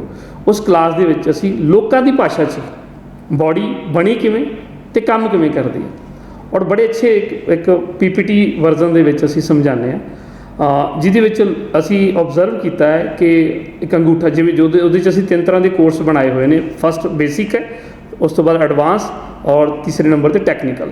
ਬੇਸਿਕ ਦੇ ਵਿੱਚ ਅਸੀਂ ਕ੍ਰਾਈਟੇਰੀਆ ਜਿਹੜਾ ਰੱਖਿਆ ਹੈ, ਉਹ 'ਚ ਅੰਗੂਠਾ ਛਾਪ ਵੀ ਬੈਠ ਸਕਦਾ ਹੈ, ਤਾਂ ਔਰ ਬਜ਼ੁਰਗ ਤੋਂ ਬਜ਼ੁਰਗ ਇਨਸਾਨ ਵੀ ਬੈਠਦੇ ਨੇ, 70-80 ਸਾਲ 85 ਸਾਲ ਦੇ ਬਜ਼ੁਰਗ ਵੀ ਸਾਡੀ ਉਸ ਕਲਾਸ 'ਚ ਬੈਠਦੇ ਨੇ, ਉਹਨੂੰ ਅਟੈਂਡ ਕਰਦੇ ਨੇ। ਹਾਂ, ਜਿਹੜਾ ਐਡਵਾਂਸ ਔਰ ਟੈਕਨੀਕਲ, ਉਹਦੇ ਵਾਸਤੇ ਅਸੀਂ ਕ੍ਰਾਈਟੇਰੀਆ ਰੱਖਿਆ ਹੋਇਆ +2 ਜਾਂ ਗ੍ਰੈਜੂਏਸ਼ਨ ਹੋਣੀ ਚਾਹੀਦੀ, ਤਾਂ ਜੋ ਅਸੀਂ ਥੋੜ੍ਹਾ ਟੈਕਨੀਕਲ ਲੈਂਗੁਏਜ 'ਚ ਵੀ ਐਜੂਕੇਟ ਕਰ ਸਕੀਏ। ਤਾਂ ਉਹਦੇ ਵਿੱਚ ਅਸੀਂ ਜਦੋਂ ਐਕਸਪਲੇਨ ਕਰਦੇ ਹਾਂ, ਫੋਰ ਐਗਜ਼ਾਮਪਲ ਅਸੀਂ ਡਾਈਜੈਸਟਿਵ ਸਿਸਟਮ ਨੂੰ ਜਦੋਂ ਪੜ੍ਹਾਈਦਾ, ਤਾਂ ਬਹੁਤ ਸਾਰੇ ਲੋਕਾਂ ਨੇ ਪਹਿਲੀ ਵਾਰੀ ਡਾਈਜੈਸਟਿਵ ਸਿਸਟਮ ਨੂੰ ਦੀ ਜਿਹੜੀ ਆਟੋਨਮੀ ਹੈ, ਉਹਨੂੰ ਉਹ ਦੇਖਦੇ ਨੇ ਕਿ ਸਾਡੀ ਜਿਹੜੀ ਛੋਟੀ ਆਂਤ ਹੈ ਉਹ 22 ਫੁੱਟ ਲੰਮੀ ਹੈ, ਵੱਡੀ ਆਂਤ ਹੈ ਜਿਹੜੀ ਉਹ 8 ਫੁੱਟ ਲੰਮੀ ਹੈ, ਔਰ ਇਹਦਾ ਸਟਰਕਚਰ ਕੀ ਹੈ, ਕਿੰਨੇ ਵਾਲ ਪਾਈ ਹੋਈ ਹੈ, ਜਲੇਬੀ ਦੀ ਤਰ੍ਹਾਂ ਬਣੀ ਹੋਈ ਹੈ। ਔਰ ਉਹ ਫਿਰ ਉਹਨੂੰ PPT ਦੇਖਦੇ ਆ, ਉਹ ਕਹਿੰਦੇ ਡਾਕਟਰ ਸਾਹਿਬ ਅਸੀਂ ਤਾਂ ਕਦੇ ਸੋਚਿਆ ਨਹੀਂ ਸੀ, 50 ਸਾਲ ਤੋਂ ਜਦੋਂ ਡਕਾਰ ਆਉਂਦਾ ਸੀ ਉਦੋਂ ਹੀ ਹਟਦੇ ਸੀ ਰੋਟੀ ਤੋਂ, ਅਦਰਵਾਈਜ਼ ਤਾਂ ਸਾਨੂੰ ਇਦੋਂ ਗਾ ਸਮਝ ਹੀ ਨਹੀਂ ਹੈਗੀ ਸੀ ਵੀ ਹੁਣ ਹਟ ਜਾਈਏ। ਇੰਨੇ 7 ਵਾਲ ਖਾ ਕੇ ਅੰਦਰ ਬਣੀ ਹੋਈ ਹੈ। ਵਾਕਈ ਜਿਹਨੇ ਕਿਹਾ ਸੀ ਕਿ ਰੋਟੀ ਨੂੰ 32 ਵਾਰੀ ਚਬਾਓ, ਸਮਝ ਲੱਗੀ ਕਿ ਕਿਉਂ ਕਿਹਾ ਸੀ। ਅੱਜ ਤੋਂ ਬਾਅਦ ਉਸ ਤੋਂ ਬਾਅਦ ਉਹਨਾਂ ਦੀ ਹੈਬਿਟ 'ਚ ਬਹੁਤ ਵੱਡਾ ਚੇਂਜ ਆਉਂਦਾ ਹੈ। ਉਹਨਾਂ ਨੂੰ ਫਿਰ ਜ਼ਿਆਦਾ ਉਹਨਾਂ ਨਾਲ ਆਪਾਂ ਨੂੰ ਕੰਪੈਲ ਕਰਨ ਦੀ ਜ਼ਰੂਰਤ ਨਹੀਂ ਪੈਂਦੀ, ਉਹ ਆਪਣੇ ਆਪ ਹੀ ਇੱਕ ਅੰਦਰੋਂ ਭਾਵਨਾ ਦੇ ਨਾਲ ਹੀ ਫਿਰ ਆਪਣੇ ਆਪ ਨੂੰ ਸੁਧਾਰਨ 'ਤੇ ਕੰਮ ਕਰਨ ਲੱਗ ਪੈਂਦੇ ਸੀ। ਇੱਥੇ ਹੁਣ ਸਭ ਤੋਂ ਵੱਡਾ ਸਵਾਲ ਡਾਕਟਰ ਸਾਹਿਬ ਇਹ ਆਏਗਾ ਕਿ ਕਲਾਸ 'ਚ ਬਿਠਾ ਤਾਂ ਲੈਂਦੇ ਹੋ, ਸਮਾਂ ਕਿੰਨਾ ਲੈਂਦੇ ਹੋ? ਕਿਤੇ ਇਹ ਨਾ ਹੋਵੇ ਅਗਲਾ ਕਹਿੰਦਾ ਮੇਰੇ ਕੋਲ ਤਾਂ ਸਮਾਂ ਹੈ ਹੀ ਨਹੀਂ। ਇਹ ਮਹੀਨੇ ਦੇ ਵਿੱਚ ਸਰ ਇੱਕ ਕਲਾਸ ਹੈ ਔਰ 2 ਘੰਟੇ ਦਾ ਸਮਾਂ ਹੈ। ਇੱਕ ਕਲਾਸ 2 ਘੰਟੇ ਦਾ ਸਮਾਂ, ਜਿਹੜੇ ਅਸੀਂ ਜ਼ੂਮ ਦੇ ਉੱਪਰ ਕਰ ਰਹੇ ਹੈਗੇ। ਜ਼ੂਮ ਦੇ ਉੱਤੇ ਕਰ ਜਿਹੜੇ ਮਰੀਜ਼ਾਂ ਦੀ ਗੱਲ ਕਰ ਰਹੇ, ਜਿਹੜੇ ਮਰੀਜ਼ ਆਉਂਦੇ ਨੇ ਜੀ, ਉਹ ਤਾਂ OPD ਦੇ ਵਿੱਚ 15 ਤੋਂ 20 ਮਿੰਟ ਦੀ ਸਾਡੀ ਕਾਉਂਸਲਿੰਗ ਹੁੰਦੀ ਹੈ, ਉੱਥੇ ਹੀ ਬਸ ਬਿਠਾ। ਹਾਂਜੀ। OPD ਦੇ ਵਿੱਚ ਉਹਨੂੰ ਅਸੀਂ ਪਲਸ ਡਾਇਗਨੋਸ ਵੀ ਕਰਨਾ ਹੁੰਦਾ। ਪਲਸ ਡਾਇਗਨੋਸ ਕਰਨ ਤੋਂ ਬਾਅਦ ਉਹਨੂੰ ਇਹ ਦੱਸਿਆ ਜਾਂਦਾ ਕਿ ਤੇਰੇ ਬੋਡੀ ਦੇ ਕਿਹੜੇ ਪਾਰਟਸ ਦੇ ਉੱਪਰ ਸਟ੍ਰੈਸ ਜ਼ਿਆਦਾ ਹੈ। ਅਗਰ ਉਹਦੇ ਬਲੱਡ ਨੂੰ ਯੂਜ਼ ਕਰਨ ਵਾਲੇ ਉੱਤੇ, ਬਲੱਡ ਨੂੰ ਮੈਨੂਫੈਕਚਰ ਕਰਨ ਵਾਲੇ ਉੱਪਰ, ਜਾਂ ਬਲੱਡ ਨੂੰ ਪਿਉਰੀਫਾਈ ਕਰਨ ਵਾਲੇ ਉੱਤੇ, ਜਾਂ ਲਿੰਫ ਜਿਹਦੇ ਅੰਦਰ ਹਾਰਮੋਨਸ ਪ੍ਰੋਡਿਊਸ ਹੁੰਦੇ ਨੇ ਉਹਨੂੰ ਲਿੰਫੈਟਿਕ ਪੇਸ਼ੈਂਟ ਕਿਹਾ ਜਾਂਦਾ ਹੈ। ਤਾਂ ਲਿੰਫ ਨੂੰ ਯੂਜ਼ ਕਰਨ ਵਾਲੇ, ਪਿਉਰੀਫਾਈ ਕਰਨ ਵਾਲੇ ਜਾਂ ਮੈਨੂਫੈਕਚਰ ਕਰਨ ਵਾਲੇ ਕਿਹੜੇ ਆਰਗਨ 'ਤੇ ਸਟ੍ਰੈਸ ਲੈਵਲ ਜ਼ਿਆਦਾ ਹੈ, ਜਿਹੜੇ ਆਰਗਨ 'ਤੇ ਸਟ੍ਰੈਸ ਲੈਵਲ ਜ਼ਿਆਦਾ ਪਲਸ ਡਾਇਗਨੋਸ 'ਚ ਪਤਾ ਲੱਗਦਾ ਹੈ, ਤਾਂ ਉਸ ਨਾਲ ਰਿਲੇਟਡ ਫਿਰ ਉਹਨੂੰ ਅਸੀਂ ਇਲੈਕਟ੍ਰੋ ਹੋਮੋਪੈਥੀ ਦੀ ਰੈਮੀਡੀਜ਼ ਦੇ ਨਾਲ ਵੀ ਜੋੜਦੇ ਹਾਂ ਅਗਰ ਉਹ ਕਰੋਨਿਕਲ ਪੇਸ਼ੈਂਟ ਹੈ ਤਾਂ। ਅਦਰਵਾਈਜ਼ ਅਸੀਂ ਮੈਗਨੀਸ਼ੀਅਮ ਥੈਰੇਪੀ, ਮਿਲਟਸ ਥੈਰੇਪੀ, ਇਹਨਾਂ ਦੇ ਨਾਲ ਬਹੁਤ ਅੱਛੇ, ਜਿਹੜੇ ਅਕਿਊਟ ਅਤੇ ਸਬ ਅਕਿਊਟ ਨੂੰ ਤਾਂ ਇਹਨਾਂ ਥੈਰੇਪੀਜ਼ ਦੇ ਨਾਲ ਹੀ ਬਹੁਤ ਅੱਛਾ ਰਿਜ਼ਲਟ ਆ ਜਾਂਦਾ ਹੈ। ਮੈਗਨੀਸ਼ੀਅਮ ਥੈਰੇਪੀ, ਇਲੈਕਟ੍ਰੋ ਹੋਮੋਪੈਥੀ ਅਤੇ ਮਿਲਟਸ ਥੈਰੇਪੀ, ਜੀ 3 ਥੈਰੇਪੀਆਂ ਦੇ ਨਾਲ ਤੁਸੀਂ ਜਿਹੜੇ ਆ ਉਹ ਮਰੀਜ਼ਾਂ ਦਾ ਇਲਾਜ ਕਰਦੇ ਹੋ। ਅਤੇ ਕਿਵੇਂ ਨਾੜੀ ਗਿਆਨ ਜਿਹਨੂੰ ਆਪਾਂ ਤੁਸੀਂ ਕਹਿੰਦੇ ਨਾ ਵੀ ਪਲਸ ਨੌਲੇਜ, ਜਿਹੜੀ ਪਲਸ ਰੇਟਿੰਗ ਜਿਹੜੀ ਕਿਸ ਤਰ੍ਹਾਂ ਦੀ, ਇਹ ਤਾਂ ਨਾੜੀ ਗਿਆਨ ਤਾਂ ਬੜਾ ਜਿਹੜਾ ਹਕੀਮਾਂ ਲੁਕਮਾਨ ਦੇ ਟਾਈਮ ਤੋਂ ਚੱਲਿਆ ਆ ਰਿਹਾ, ਇਹਦੇ 'ਚ ਕੁਝ ਫਾਇਦਾ ਹੁੰਦਾ, ਪਤਾ ਲੱਗਦਾ ਨਾੜੀ ਦੇ ਨਾਲ ਕਿਸ ਤਰ੍ਹਾਂ ਹੁੰਦਾ ਹੈ? ਬਿਲਕੁਲ ਜੀ, ਸਾਡੀ ਬਾਡੀ ਬਹੁਤ ਵੱਡੀ ਲੈਬੋਰਟਰੀ ਹੈ। ਜਿਵੇਂ ਕਿ ਤੁਹਾਨੂੰ ਦੱਸਿਆ ਕਿ ਬਾਡੀ ਰੋਗ ਆਉਣ ਤੋਂ ਪਹਿਲਾਂ ਕਈ ਤਰ੍ਹਾਂ ਦੇ ਸਿੰਪਟਮ ਦਿੰਦੀ ਹੈ, ਉਸੇ ਤਰ੍ਹਾਂ ਬਾਡੀ ਦੇ ਅੰਦਰ ਬਹੁਤ ਸਾਰੇ ਇਸ ਤਰ੍ਹਾਂ ਦੇ ਪੁਆਇੰਟਸ ਵੀ ਹੁੰਦੇ ਨੇ। ਅਗਰ ਤੁਹਾਨੂੰ ਉਹਨਾਂ ਪੁਆਇੰਟਸ ਦੇ ਬਾਰੇ ਗਿਆਨ ਆ ਜਾਵੇ ਤਾਂ ਤੁਸੀਂ ਆਪਣੀ ਬਾਡੀ ਦਾ ਇੱਕ ਐਮਰਜੈਂਸੀ ਦੇ ਵਿੱਚ ਵੀ ਇਲਾਜ ਕਰ ਸਕਦੇ ਹੋ। ਸੋ ਜਿਹੜਾ ਪਲਸ ਡਾਇਗਨੋਸ ਸਿਸਟਮ ਆਯੁਰਵੇਦ ਦੇ ਅੰਦਰ 3 ਤਰ੍ਹਾਂ ਦੇ ਪਲਸ ਡਾਇਗਨੋਸ ਕੀਤਾ ਜਾਂਦਾ, ਵਾਤ, ਪਿੱਤ, ਕਫ ਦੇ ਉੱਪਰ। ਔਰ ਇਲੈਕਟ੍ਰੋ ਹੋਮੋਪੈਥੀ ਦੇ ਵਿੱਚ ਇਹ, ਕਿਉਂਕਿ ਇਟਲੀ ਦੀ ਟੈਕਨੀਕ ਹੈ, ਕਾਊਂਟ ਸੀਜ਼ਰ ਮੈਟੀ ਇਹਦੇ ਮੈਂਟਰ ਹੋਏ ਨੇ, ਫਾਊਂਡਰ ਹੋਏ ਨੇ। ਉਹਨਾਂ ਨੇ ਇਹਦੇ ਉੱਪਰ ਸੈਂਗੂਨ ਐਂਡ ਲਿੰਫੈਟਿਕ, ਸੈਂਗੂਨ ਮੀਨਸ ਜਿਹੜੇ ਬਲੱਡ ਨਾਲ ਰਿਲੇਟਡ, ਜਿਨ੍ਹਾਂ ਦਾ ਟੈਂਪਰਾਮੈਂਟ ਹੈ ਬਾਡੀ ਦਾ, ਔਰ ਲਿੰਫੈਟਿਕ ਮੀਨਸ ਜਿਨ੍ਹਾਂ ਦਾ ਰਸ ਬਣਾਉਣ ਵਾਲੇ ਜਿਹੜੇ ਆਰਗਨਸ ਨੇ ਉਹਨਾਂ ਦਾ ਟੈਂਪਰਾਮੈਂਟ। ਤੀਸਰਾ ਹੁੰਦਾ ਮਿਕਸ। ਇਹ 3 ਟੈਂਪਰਾਮੈਂਟ ਨੂੰ ਅਸੀਂ ਜਿਹੜਾ ਕਿ ਉਹਦੇ 'ਚ ਫਾਈਂਡ ਆਊਟ ਕਰਨਾ ਹੁੰਦਾ। ਔਰ ਇਹਦੇ ਵਿੱਚ ਜਿਵੇਂ ਕਿ ਆਯੁਰਵੇਦ ਦੇ ਅੰਦਰ 3 ਉਂਗਲ ਦੇ ਨਾਲ ਆਪਾਂ ਪਲਸ ਡਾਇਗਨੋਸ ਕਰਦੇ ਹਾਂ। ਇਲੈਕਟ੍ਰੋ ਹੋਮੋਪੈਥੀ ਦੇ ਅੰਦਰ 2 ਉਂਗਲ ਦੇ ਨਾਲ ਡਾਇਗਨੋਸ ਕੀਤਾ ਜਾਂਦਾ ਹੈ। ਤਾਂ ਇੰਡੈਕਸ ਫਿੰਗਰ ਨੂੰ ਔਰ ਮਿਡਲ ਫਿੰਗਰ ਨੂੰ ਯੂਜ਼ ਕੀਤਾ ਜਾਂਦਾ। ਔਰ ਦੈਨ ਆਪਾਂ ਉਹਦਾ ਇਹ ਦੇਖਣਾ ਹੁੰਦਾ ਕਿ ਬਾਡੀ ਦਾ ਸਟਰੈਸ ਲੈਵਲ ਕਿੱਥੇ ਆ ਰਿਹਾ, ਪਲੱਸ ਤੁਹਾਡੀ ਬਾਡੀ ਕਿਸ ਟੈਂਪਰਾਮੈਂਟ ਦੀ ਹੈ। ਤੁਸੀਂ ਬਲੱਡ ਨਾਲ ਰਿਲੇਟਡ ਟੈਂਪਰਾਮੈਂਟ ਨੂੰ ਬਿਲੋਂਗ ਕਰਦੇ ਹੋ ਜਾਂ ਲਿੰਫੈਟਿਕ ਟੈਂਪਰਾਮੈਂਟ ਨੂੰ ਬਿਲੋਂਗ ਕਰਦੇ ਹੋ, ਤਾਂ ਉਸ ਨਾਲ ਰਿਲੇਟਡ ਹੀ ਫਿਰ ਅਸੀਂ ਰੈਮਡੀਜ਼ ਨੂੰ ਤਿਆਰ ਕਰਕੇ ਟੈਂਪਰਾਮੈਂਟ ਨੂੰ ਦੀ ਸਮਝ ਜਿੰਨੀ ਜਲਦੀ ਆ ਜਾਏਗੀ, ਇਹਦਾ ਜਿਹੜਾ ਐਕਸਪਰਟ ਹੋਏਗਾ ਇਲੈਕਟ੍ਰੋ ਹੋਮੋਪੈਥੀ ਦੇ ਅੰਦਰ, ਜਿੰਨੀ ਜਲਦੀ ਟੈਂਪਰਾਮੈਂਟ ਦੀ ਸਮਝ ਆ ਜਾਏਗੀ, ਉਨੀ ਜਲਦੀ ਤੁਸੀਂ ਕਰੋਨਿਕਲ ਤੋਂ ਕਰੋਨਿਕਲ ਰੋਗ ਨੂੰ ਉਹਨਾਂ ਫਾਸਟ ਡਾਇਗਨੋਸ ਕਰ ਜਾਓਗੇ, ਟ੍ਰੀਟਮੈਂਟ ਬਹੁਤ ਪੋਜ਼ਿਟਿਵ ਆਏਗਾ।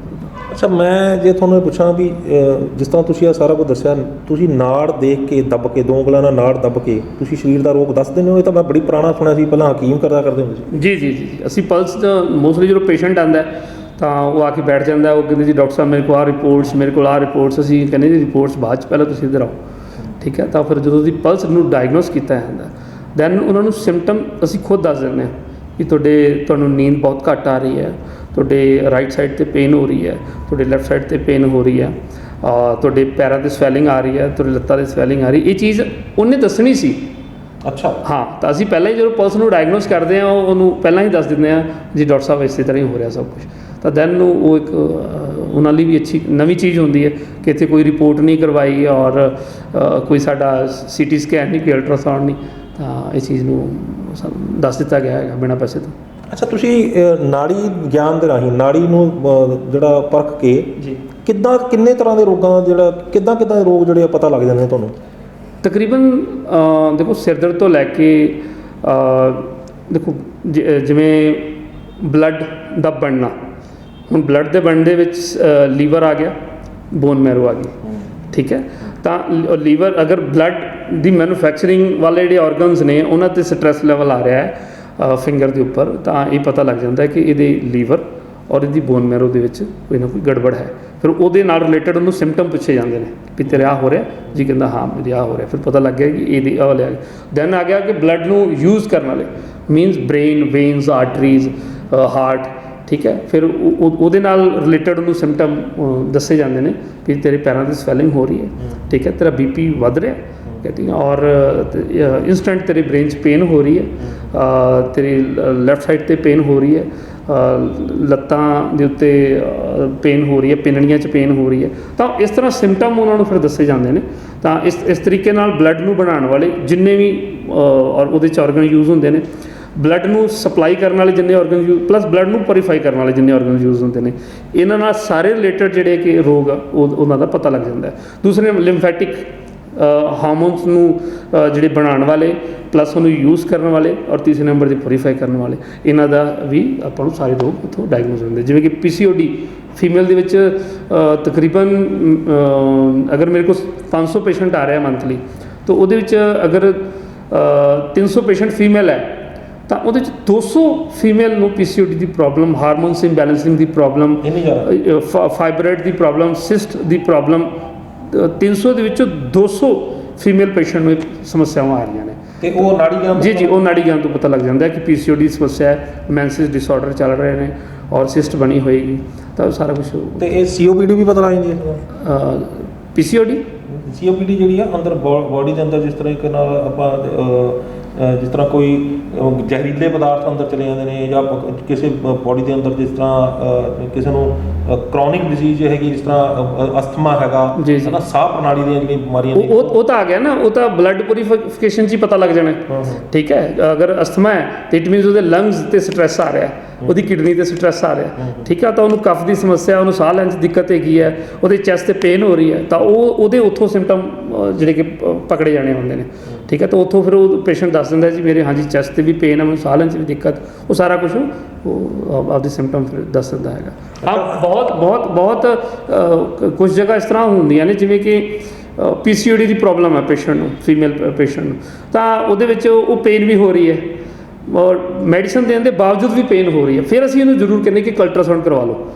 ਠੀਕ ਹੈ, ਤਾਂ ਉਹ ਜਦੋਂ ਅਲਟਰਾਸਾਊਂਡ ਕਰਵਾਉਂਦੇ ਫਿਰ ਪਤਾ ਲੱਗਦਾ ਕਿ ਇਹਦੀ ਸਿਸਟ ਬਣੀ ਹੋਈ ਹੈ। ਠੀਕ ਹੈ, ਫਿਰ ਉਹ ਸਿਸਟ ਦੀ, ਤਾਂ ਇਹ ਉਸ ਲੈਵਲ 'ਤੇ ਜਾ ਕੇ ਅਸੀਂ ਫਿਰ ਉਹਨੂੰ ਅਲਟਰਾਸਾਊਂਡ ਵਗੈਰਾ ਕਹਿੰਦੇ, ਅਦਰਵਾਈਜ਼ ਨਹੀਂ। ਇਹ ਨਹੀਂ ਹੈ ਕਿ ਪਹਿਲੇ ਦਿਨ ਇਹਨੂੰ ਕਹਿਤਾ ਜੀ ਪਹਿਲਾਂ ਰਿਪੋਰਟਾਂ ਲਵਾਓ ਫਿਰ ਗੱਲ ਸੁਣਾਂਗੇ, ਇਸ ਤਰ੍ਹਾਂ ਕੁਝ ਨਹੀਂ। ਅੱਛਾ, ਕਰੋਨਾ ਦਾ ਵੀ ਪਤਾ ਲੱਗ ਜਾਂਦਾ? ਉਹ ਤਾਂ ਸਿੰਪਟਮ ਹੈ ਅੱਜ ਕੱਲ੍ਹ ਕਰੋਨਾ ਵਾਲਾ, ਉਹ ਤਾਂ ਪਹਿਲਾਂ ਹੀ ਸਿਰ ਮੂੰਹ ਵਲ ਕੇ ਸਾਡੇ ਕੋਲ ਆਉਂਦਾ।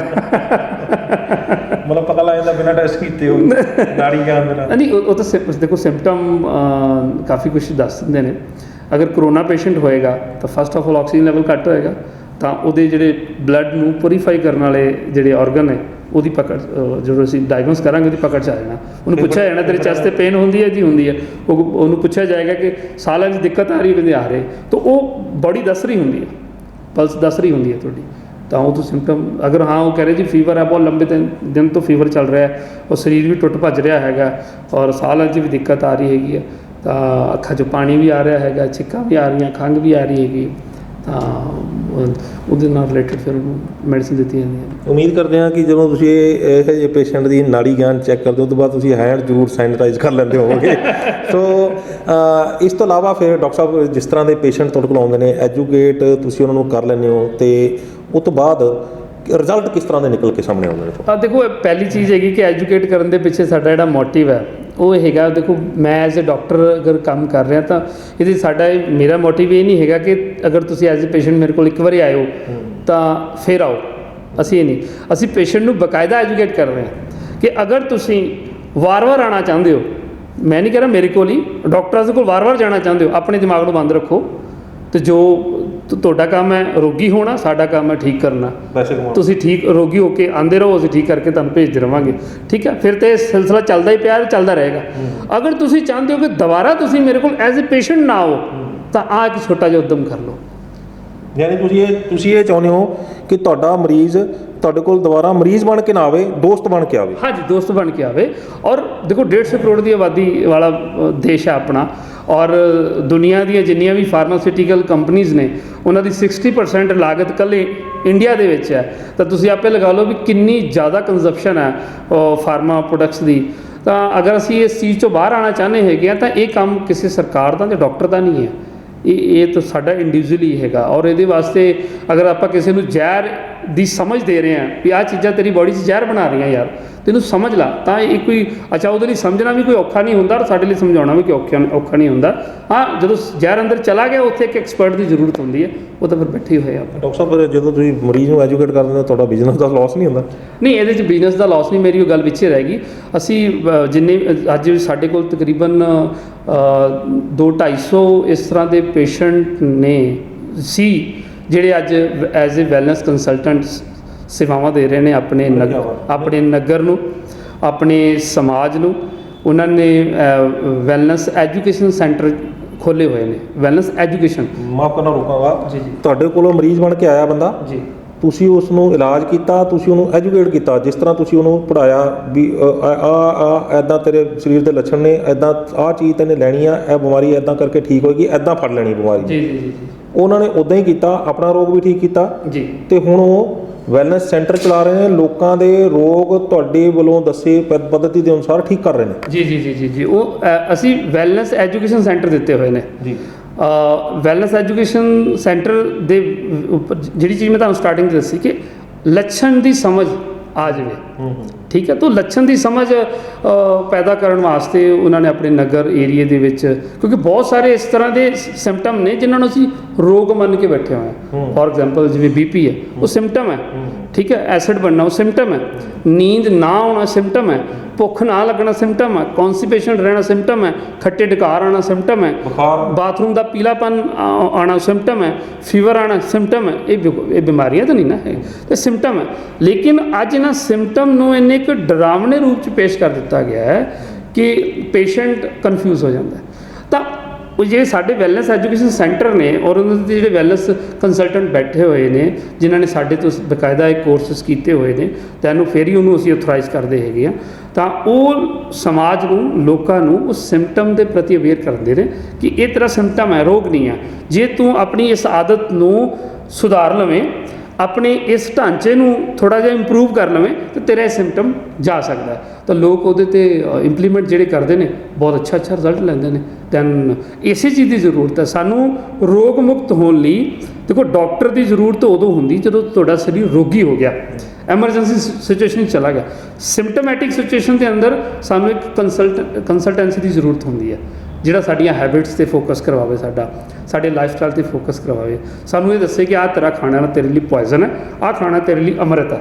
ਤਾਂ ਐਫਰਟ ਤਾਂ ਪੇਸ਼ੈਂਟ ਨੇ ਖੁਦ ਕਰ ਰਿਹਾ ਨਾ, ਤਾਂ ਲੋਕ ਕਰਦੇ ਨੇ ਕਿਉਂਕਿ ਲੋਕਾਂ ਨੇ ਸਿੱਟੇ ਦੇਖ ਲਏ ਨੇ, ਠੀਕ ਹੈ, ਲੋਕਾਂ ਨੇ ਦੇਖ ਲਿਆ ਕਿਵੇਂ ਲੱਖਾਂ ਰੁਪਇਆ ਲੱਗਣ ਤੋਂ ਬਾਅਦ ਵੀ ਘਰੇ ਲਾਸ਼ ਆ ਜਾਂਦੀ ਹੈ, ਔਰ ਜਿਹੜਾ ਕਰਜ਼ਾ ਬਾਅਦ ਬੱਚਿਆਂ ਦੇ ਹਿੱਸੇ ਆ ਜਾਂਦਾ ਹੈਗਾ। ਲੋਕਾਂ ਨੇ ਉਸ ਪੀੜਾ ਨੂੰ ਹੰਢਾ ਲਿਆ।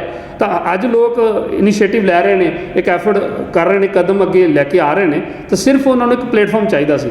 ਤਾਂ ਵੈਲਥ ਕੇਅਰ ਪਰਿਵਾਰ ਨੇ ਅਸੀਂ ਉਹ ਇੱਕ ਪਲੇਟਫਾਰਮ ਡਿਜ਼ਾਈਨ ਕਰਕੇ ਦਿੱਤਾ ਕਿ ਤੁਸੀਂ ਸਭ ਤੋਂ ਪਹਿਲਾਂ ਇਸ ਕੰਸਲਟੈਂਸੀ ਨਾਲ ਜੁੜੋ, ਠੀਕ ਆ। ਆਪਣੇ ਦਮ ਦੇ ਉੱਤੇ ਅਸੀਂ ਗਿਆਨ ਪੱਖੋਂ ਅਸੀਂ ਤੁਹਾਡੇ ਨਾਲ ਹੈਲਪ ਕਰਨ ਲਈ ਰਾਤ ਦਿਨ ਖੜੇ ਹੈਗੇ ਹਾਂ, ਔਰ ਆਪਣਾ ਇੱਕ ਐਫਰਟ ਲਵੋ, ਆਪਣੇ ਸਰੀਰ ਨੂੰ ਅਤੇ ਆਪਣੇ ਪਰਿਵਾਰ ਨੂੰ ਪਹਿਲਾਂ ਬਚਾਉਣ ਦੇ ਉੱਤੇ ਕੰਮ ਕਰੋ। ਫੀਵਰ ਆ ਗਿਆ ਤਾਂ ਸਾਰਾ ਤਾਮਝਾਮ ਚੁੱਕ ਕੇ ਹਸਪੀਟਲ ਦੇ ਵਿੱਚ ਐਡਮਿਟ ਹੋਣ ਦੀ ਜ਼ਰੂਰਤ ਨਹੀਂ ਹੈ। ਪਹਿਲਾਂ ਉਹਦੇ ਫੀਵਰ ਦੇ ਸਿੰਪਟਮ ਦੇ ਪ੍ਰਤੀ ਥੋੜ੍ਹਾ ਐਜੂਕੇਟ ਹੋਵੋ, ਠੀਕ ਹੈ, ਉਹਨੂੰ ਵੇਟ ਕਰੋ। ਅਗਰ ਫੀਵਰ 101 ਹੈ, 102 ਹੈ, ਤਾਂ ਠੰਡੀਆਂ ਪੱਟੀਆਂ ਦੇ ਨਾਲ ਔਰ ਤੁਲਸੀ ਗਲੋਏ ਦੇ ਨਾਲ ਵੀ ਤੁਸੀਂ ਉਹਨੂੰ ਠੀਕ ਕਰ ਸਕਦੇ ਜੀ। ਹਾਂ, 103-4 ਚਲਾ ਗਿਆ ਤਾਂ ਦੈਨ ਉੱਥੇ ਆਪਾਂ ਐਮਰਜੈਂਸੀ ਸਿਚੁਏਸ਼ਨ 'ਚ ਅਸੀਂ ਰਿਕਮੈਂਡ ਕਰਦੇ ਹਾਂ ਕਿ ਤੁਸੀਂ ਐਲੋਪੈਥੀ ਕੰਸਲਟੈਂਸੀ ਲੈ ਸਕਦੇ ਹੋ। ਲੇਕਿਨ 101 ਆ, 102 ਆ, ਥੋੜ੍ਹਾ ਜਿਹਾ 4 ਛਿੱਕਾਂ ਆਈਆਂ ਦੌੜ ਜਾਈਏ ਤਾਂ ਇਹ ਵੀ ਕੋਈ ਉਹ ਨਹੀਂ ਨਾ ਹੈ। ਬੋਡੀ ਦੀ ਜਿਹੜੀ ਨੈਚੁਰਲ ਕੁਦਰਤੀ ਜਿਹੜਾ ਡਾਕਟਰ ਹੈ ਉਹਨੇ ਵੀ ਤਾਂ ਵਰਕ ਕਰਨਾ ਨਾ, ਉਹਨੂੰ ਵੀ ਕੰਮ ਕਰਨ ਦੀ ਦੀਏ ਅਸੀਂ। ਤੇ ਕੋਈ ਜਦੋਂ ਤੁਸੀਂ ਆਹ ਸਾਰਾ ਕੁਝ ਕਰ ਲਿਆ, ਇੰਨੇ ਬੰਦੇ ਐਜੂਕੇਟ ਵੀ ਕਰਤੇ, ਵੈਲਨੈਸ ਸੈਂਟਰ ਦੇ ਵੀ ਚਲਾ ਰਹੇ ਨੇ, ਨਤੀਜਾ ਕਿੱਦਾਂ ਦਾ ਨਿਕਲ ਰਿਹਾ? ਬਹੁਤ ਅੱਛਾ। ਫਸਟ ਆਫ ਆਲ ਇਹਦੇ 'ਚ ਇਹ ਹੋਇਆ ਕਿ ਸਾਡੇ ਜਿੱਥੇ ਵੀ ਇਸ ਟਾਈਮ ਵੈਲਨੈਸ ਸੈਂਟਰ ਨੇ, ਉੱਥੇ ਜਿੰਨੇ ਵੀ ਰਾਊਂਡ ਅਬਾਊਟ ਉਹਨਾਂ ਦੇ ਕਮਿਊਨੀਕੇਸ਼ਨ 'ਚ ਲੋਕ ਸੀ, ਜਿਵੇਂ ਹੁਣ ਕਰੋਨਾ ਕਾਲ ਚੱਲ ਰਿਹਾ, ਤਾਂ ਉਹਨਾਂ ਨੇ ਕੰਸਲਟ ਕੀਤਾ ਕਿ ਮੈਨੂੰ ਆਹ ਸਿੰਪਟਮ ਆ ਰਹੇ ਨੇ। ਉਹਨੂੰ ਦੱਸਿਆ ਗਿਆ ਕਿ ਤੁਸੀਂ ਜਿੱਥੇ ਰਿਪੋਰਟ ਕਰਵਾਉਣ ਦੀ ਜ਼ਰੂਰਤ ਹੈ ਰਿਪੋਰਟ ਕਰਵਾਓ। ਅਗਰ ਕਰੋਨਾ ਪੋਜ਼ੀਟਿਵ ਆ ਰਿਹਾ, ਸਿੰਪਟਮ ਨਹੀਂ ਆ ਰਹੇ, ਤਾਂ ਜ਼ਿਆਦਾ ਘਬਰਾਉਣ ਦੀ ਜ਼ਰੂਰਤ ਨਹੀਂ ਹੈ। ਥੋੜ੍ਹਾ ਜਿਹਾ ਆਪਣੇ ਆਪ ਨੂੰ ਆਪਣੀ ਫੈਮਿਲੀ ਮੈਂਬਰ ਤੋਂ ਅਲੱਗ ਕਰੋ ਔਰ ਤੁਲਸੀ ਗਿਲੋਏ ਇਹਦਾ ਇਨਟੇਕ ਕਰੋ। ਈਵਨ ਅਸੀਂ ਇਲੈਕਟ੍ਰੋ ਰੈਮਡੀਜ਼ ਉਹਦੇ 'ਚ ਫਿਰ ਅਗਰ ਫੀਵਰ ਆ ਰਿਹਾ ਤਾਂ ਇਲੈਕਟ੍ਰੋ ਰੈਮਡੀਜ਼ ਐਡ ਕਰਵਾਈਆਂ ਜਾਂਦੀਆਂ ਨੇ, ਔਰ ਦੁੱਧ ਦੀਆਂ ਚੀਜ਼ਾਂ ਬੰਦ ਕਰਵਾਈਆਂ ਜਾਂਦੀਆਂ ਨੇ, ਅਨਾਜ ਬੰਦ ਕਰਵਾਇਆ ਜਾਂਦਾ ਵਾ, ਲਿਕੁਇਡ ਦੀ ਮਾਤਰਾ ਵਧਾਈ ਜਾਂਦੀ ਹੈ, ਸਿਟਰਿਕ ਫਰੂਟ ਦੀ ਮਾਤਰਾ ਵਧਾਈ ਜਾਂਦੀ ਹੈ। ਤਾਂ ਇਸ ਕੰਸਲਟੈਂਸੀ ਨਾਲ ਬਹੁਤ ਸਾਰੇ ਲੋਕਾਂ ਨੇ ਆਪਣੇ ਆਪ ਨੂੰ ਖੁਦ ਹੀ ਕਰਕੇ ਠੀਕ ਕਰ ਲਿਆ। ਤੇ ਡਾਕਟਰ ਸਾਹਿਬ ਕੋਈ ਇੱਕ ਮਰੀਜ਼ ਜਿਹੜਾ ਤੁਹਾਡੀ ਰੂਹ ਦੀ ਖੁਰਾਕ ਦੇ ਗਿਆ ਹੋਵੇ, ਜਿਹਨੂੰ ਤੁਸੀਂ ਠੀਕ ਕੀਤਾ ਹੋਵੇ ਤੇ ਤੁਸੀਂ ਕਿਹਾ ਹੋਵੇ ਵੀ ਬਸ ਇਸ ਤੋਂ ਮੈਨੂੰ ਪੈਸਾ ਨਹੀਂ ਚਾਹੀਦਾ, ਆਹ ਜੋ ਇਹਨੇ ਮੈਨੂੰ ਕਰਤਾ ਨਾ ਉਹਦੇ ਵਰਗਾ ਕੋਈ ਮੇਰੀ ਰੀਸ ਨਹੀਂ ਹੈਗੀ, ਮੇਰੀ ਰੂਹ ਦੀ ਖੁਰਾਕ ਹੈ, ਕੋਈ ਇੱਕ ਮਰੀਜ਼ ਦਾ ਤਜਰਬਾ ਤੁਹਾਡਾ? ਇਸ ਤਰ੍ਹਾਂ ਦੇ ਕੁਲਵੰਤ ਜੀ ਕਾਫੀ ਪਰਮੇਸ਼ਰ ਨੇ ਕਿਰਪਾ ਕੀਤੀ, ਐਕਸਪੀਰੀਅੰਸ ਲੈਣ ਦਾ ਮੌਕਾ ਮਿਲਿਆ।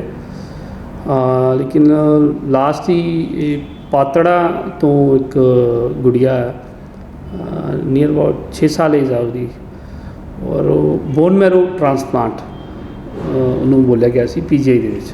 ਕੈਂਸਰ ਸੀ? ਜੀ ਜੀ, bone marrow cancer. Bone marrow cancer ਸੀ, ਉਹਨੂੰ ਟ੍ਰਾਂਸਪਲਾਂਟ ਬੋਲਿਆ ਗਿਆ ਸੀ। ਤਾਂ ਉਹ ਪਿਛਲੇ 6 ਮਹੀਨੇ ਤੋਂ PGI ਦੇ ਵਿੱਚ ਜਾ ਰਹੇ ਸੀ ਬੱਚੀ ਨੂੰ ਲੈ ਕੇ। ਉਹਦਾ ਸ਼ੂਗਰ ਲੈਵਲ 700 ਤੋਂ ਉੱਪਰ ਜਾ ਰਿਹਾ ਸੀ, ਪਲੇਟਲੈਟਸ ਜਿਹੜੇ ਨੇ ਉਹ 25,000 20,000 ਰਹਿ ਰਹੇ ਸੀ। ਅੱਛਾ। HB 4 ਤੋਂ 5 ਗ੍ਰਾਮ ਚੱਲ ਰਿਹਾ ਸੀ। ਔਰ ਅੱਗੇ ਚੱਲਦੇ ਚੱਲਦੇ ਉਹਨਾਂ ਨੂੰ ਰੈਫਰੈਂਸ ਮਿਲਿਆ, ਉਹਨਾਂ ਨੇ ਸਾਡੇ ਇਸ ਨੈਚੁਰਲ ਹੈਲਥ ਸਾਇੰਸ ਦੇ ਇਲਾਜ ਨਾਲ ਥੋੜ੍ਹਾ ਜੁੜਨਾ ਸ਼ੁਰੂ ਕੀਤਾ। ਤਾਂ ਪਹਿਲੇ 45 ਤੋਂ 60 ਦਿਨ ਦੇ ਵਿੱਚ ਜਿਹੜੀ ਪਹਿਲੀ ਇੰਪਰੂਵਮੈਂਟ ਆਈ ਸੀ ਉਹਨਾਂ ਨੂੰ ਇਹ ਆਈ ਸੀ ਕਿ ਉਹਨਾਂ ਦਾ ਜਿਹੜੇ ਪਲੇਟਲੈਟਸ ਵੱਧ ਗਏ, ਸ਼ੂਗਰ ਲੈਵਲ ਬੈਲੈਂਸ ਹੋਣ ਲੱਗ ਪਿਆ, HB 7 ਗ੍ਰਾਮ ਹੋ ਗਿਆ। ਬੱਚੀ ਪਹਿਲੇ ਜਿਹੜੀ ਫੁੱਲ ਕੇ ਮਤਲਬ ਇਨਫਲਾਮੇਸ਼ਨ ਹੋ ਚੁੱਕੀ ਸੀ ਪੂਰੀ ਬਾਡੀ ਦੇ ਉੱਤੇ, ਸਵੈਲਿੰਗ ਹੋ ਚੁੱਕੀ ਸੀ, ਉਹ ਇੱਕ ਬੈਲੈਂਸ ਮੋਡ ਦੇ ਵਿੱਚ ਆ ਗਈ ਬਾਡੀ। ਦੈਨ ਉਸ ਤੋਂ ਬਾਅਦ ਫਿਰ ਉਹ ਮੇਰੇ ਕੋਲ ਹਸਪੀਟਲ ਆਏ ਤਾਂ ਉਹਨਾਂ ਦੀ ਡੋਜ਼ ਨੂੰ ਹੋਰ ਅਸੀਂ ਇੰਪਰੂਵ ਕੀਤਾ। ਅੱਜ ਉਸੇ ਬੱਚੀ ਦੇ ਜਿਹੜੇ ਪਲੇਟਲੈਟਸ ਜਿੱਥੇ 24-25 ਹਜ਼ਾਰ ਸੀ, ਅੱਜ 2.5-3 ਲੱਖ ਦੇ ਵਿੱਚ ਰਹਿੰਦੇ ਨੇ। ਠੀਕ ਹੈ, ਉਹਦੇ HB ਦਾ 4.5 ਗ੍ਰਾਮ ਸੀ, ਅੱਜ ਉਹਦਾ 7 ਗ੍ਰਾਮ 8 ਗ੍ਰਾਮ ਰਹਿੰਦਾ ਹੈਗਾ। ਉਹੀ ਬੱਚੀ ਜਿਹੜੀ ਅੱਗੇ ਕੁਝ ਖਾਣਾ ਨਹੀਂ ਖਾ ਪਾ ਰਹੀ ਸੀ, ਅੱਜ ਰੈਗੂਲਰ ਰੋਟੀ ਖਾਂਦੀ, ਤੰਦੂਰ ਦੀ ਰੋਟੀ ਖਾਂਦੀ ਹੈ। ਉਹਨਾਂ ਦੀ ਮਦਰ ਰੈਗੂਲਰ ਸਾਨੂੰ ਵੀਡੀਓ ਭੇਜਦੇ ਨੇ, ਜਦੋਂ ਬੱਚੀ ਅੱਜ ਸਕੂਲ ਦਾ ਕੰਮ ਕਰਦੀ ਹੈ, ਉਹ ਖੇਡਦੀ ਆ, ਉਹ ਡਾਂਸ ਕਰਦੀ ਹੈ।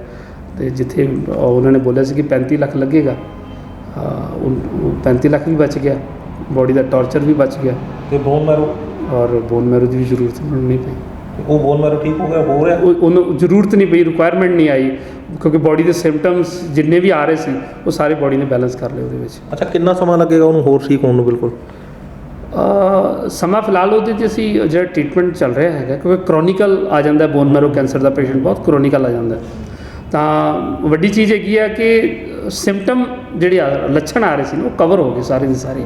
ਉਹਦੇ 'ਚ ਅਸੀਂ ਬਕਾਇਦਾ ਟੈਸਟਿੰਗ ਫੋਕਸ ਰੱਖਦੇ, ਅਸੀਂ ਟੈਸਟਿੰਗ ਕਰਵਾ ਰਹੇ ਹੈਗੇ ਕਿ ਇਹਦਾ ਪਲੇਟਲੈਟਸ ਘਟਣੇ ਨਹੀਂ ਚਾਹੀਦੇ, HB ਘਟਣਾ ਨਹੀਂ ਚਾਹੀਦਾ ਹੈਗਾ, ਫੀਵਰ ਜ਼ਿਆਦਾ ਨਹੀਂ ਰਹਿਣਾ ਚਾਹੀਦਾ ਹੈਗਾ। ਤਾਂ ਉਹ ਅਸੀਂ ਫੀਡਬੈਕ ਲੈਂਦੇ ਰਹਿੰਦੇ ਹੈਗੇ। ਲੇਕਿਨ ਪਿਛਲੇ 1.5 ਸਾਲ 2 ਸਾਲ ਹੋ ਗਏ ਹੁਣ ਬੱਚੀ ਨੂੰ, ਅਤੇ ਉਹ ਘਰੇ ਆ, ਉਹਨਾਂ ਨੂੰ ਵਾਪਸ PGI ਜਾਣ ਦੀ ਜ਼ਰੂਰਤ ਨਹੀਂ ਪਈ। ਉਹਦੀ ਵੀ ਨਾੜੀ ਦੇਖੀ ਸੀ? ਦੀ ਉਹਦੇ ਨਾੜੀ ਦਾ ਡਾਇਗਨੋਸ ਵੀ ਨਹੀਂ ਕਰਨ ਦੀ ਜ਼ਰੂਰਤ ਪਈ ਸੀ, ਕਿਉਂਕਿ ਜਦੋਂ ਅਸੀਂ ਟ੍ਰੀਟਮੈਂਟ ਸ਼ੁਰੂ ਕੀਤਾ ਸੀ ਬੱਚੀ ਤਾਂ PGI ਦੇ ਵਿੱਚ ਸੀ। ਅੱਛਾ। ਹਾਂਜੀ। ਯਾਨੀ ਤੁਹਾਡੇ ਕੋਲ ਉਹਨਾਂ ਦੇ ਮਾਤਾ ਪਿਤਾ ਆਏ ਸੀ? ਹਾਂ ਨਾ ਜੀ, ਉਹ ਵੀ ਬਾਅਦ ਦੇ ਵਿੱਚ ਆਏ ਜਦੋਂ ਬੱਚੀ PGI ਤੋਂ ਆ ਗਈ ਸੀ ਘਰੇ ਵਾਪਸ। ਤੇ ਤੁਹਾਨੂੰ ਹਾਂ, ਉਹ ਟੈਲੀਫੋਨਿਕ ਜਿਹੜੀ ਕਿ ਉਹਨਾਂ ਨੇ ਕਾਉਂਸਲਿੰਗ ਲਈ ਔਰ ਉਹਦੇ 'ਤੇ ਟ੍ਰੀਟਮੈਂਟ ਦੇਣਾ ਸ਼ੁਰੂ ਕਰ ਦਿੱਤਾ। ਕੀ ਬਾਤ ਹੈ, ਕੀ ਬਾਤ ਹੈ। ਮਤਲਬ ਇਹਦੇ ਇਹ ਵਾਕਈ ਰੂਹ ਦੀ ਖੁਰਾਕ ਹੈ ਜਦੋਂ ਤੁਸੀਂ ਅਜੇ। ਔਰ ਦੈਨ ਉਸ ਤੋਂ ਬਾਅਦ ਹੋਰ ਵੀ ਬੋਨ ਮੈਰੋ, ਜਿਵੇਂ ਛੋਟੇ ਛੋਟੇ ਬੱਚੇ, 6 ਮਹੀਨੇ ਦਾ ਬੱਚਾ ਸੀ ਹਰਿਆਣੇ ਤੋਂ, ਉਹ ਇਸ ਟਾਈਮ 1.5 ਸਾਲ ਦਾ ਹੋ ਚੁੱਕਿਆ, ਔਰ ਬਕਾਇਦਾ ਉਹ ਵਿਦ ਫੈਮਿਲੀ ਇੱਥੇ ਆਏ ਨੇ, ਆਪਦੀ ਸਟੇਟਮੈਂਟ ਦੇ ਕੇ ਗਏ ਨੇ। ਜੋ ਇੰਪਰੂਵਮੈਂਟ ਆਈ ਹੈ ਉਹਨਾਂ ਦੀ ਮਦਰ ਨੇ ਦੱਸਿਆ ਕਿ ਬੱਚਾ, ਅੱਜ ਬੱਚਾ ਖੇਡ ਰਿਹਾ, ਕਰ ਰਿਹਾ। ਕੀ ਬਾਤ ਹੈ ਡਾਕਟਰ ਸਾਹਿਬ, ਤੁਸੀਂ ਕਮਾਲ ਕਰ ਰਹੇ ਹੋ। ਔਰ ਮੇਰੇ ਵੱਲੋਂ ਤੁਹਾਨੂੰ ਭਵਿੱਖ ਦੀਆਂ ਸ਼ੁਭ ਕਾਮਨਾਵਾਂ ਨੇ, ਅਤੇ ਤੁਸੀਂ ਇਸੇ ਤਰ੍ਹਾਂ ਮਰੀਜ਼ਾਂ ਦੇ ਇਲਾਜ ਵਿੱਚ ਲੱਗੇ ਰਹੋ, ਉਹਨਾਂ ਨੂੰ ਤੰਦਰੁਸਤੀ ਦਿਓ, ਅਤੇ ਪਰਮਾਤਮਾ ਤੁਹਾਡਾ ਸਾਥ ਜ਼ਰੂਰ ਦੇਵੇਗਾ। ਨਿਊਜ਼ ਏਸ਼ੀਆ ਪੰਜਾਬੀ ਨਾਲ ਗੱਲਬਾਤ ਕਰਨ ਲਈ ਡਾਕਟਰ ਭੁੱਲਰ ਤੁਹਾਡਾ ਬਹੁਤ ਬਹੁਤ ਧੰਨਵਾਦ ਜੀ। ਧੰਨਵਾਦ ਜੀ ਨਿਊਜ਼ ਏਸ਼ੀਆ ਚੈਨਲ ਦਾ ਵੀ, ਪੂਰੀ ਦੀ ਪੂਰੀ ਟੀਮ ਦਾ, ਕੁਲਵੰਤ ਜੀ ਤੁਹਾਡਾ ਵੀ, ਕਿ ਤੁਸੀਂ ਵੀ ਇੱਕ ਮਿਸ਼ਨ ਬਣਾ ਕੇ ਚੱਲੇ ਹੋਏ ਹੋ। ਅੱਜ ਬਹੁਤ ਜ਼ਰੂਰਤ ਹੈ ਸਿਹਤ ਤੇ ਸਹੀ ਗਿਆਨ ਦੀ। ਸਿਹਤ ਦੇ ਇਕੱਲੇ ਗਿਆਨ ਦੀ ਗੱਲ ਨਹੀਂ ਕਰ ਰਿਹਾ, ਸਿਹਤ ਦੇ ਸਹੀ ਗਿਆਨ ਦੀ, ਜੋ ਤੁਹਾਨੂੰ ਤੰਦਰੁਸਤੀ ਵੱਲ ਲੈ ਕੇ ਜਾਵੇ ਔਰ ਤੁਹਾਨੂੰ ਸੈਲਫ ਡਿਪੈਂਡੈਂਟ ਬਣਾਵੇ, ਤੁਹਾਡੇ ਅੰਦਰ ਇੱਕ ਵਿਲ ਪਾਵਰ ਕ੍ਰੀਏਟ ਕਰੇ, ਔਰ ਸਾਨੂੰ ਪਰਮੇਸ਼ਰ ਦੀ ਉਸ ਫਿਲਾਸਫੀ ਨਾਲ ਜੋੜੇ ਕਿ ਉਹਨੇ ਸਾਨੂੰ ਇਹ ਸਰੀਰ ਰੋਗਾਂ ਨਾਲ ਗਲ ਕੇ ਮਰਨ ਲਈ ਨਹੀਂ ਦਿੱਤਾ। ਉਹਨੇ ਇਸ ਸਰੀਰ ਨੂੰ ਇਸ ਕੁਦਰਤੀ ਦੁਨੀਆ ਦਾ ਆਨੰਦ ਲੈਣ ਲਈ ਦਿੱਤਾ ਹੈਗਾ।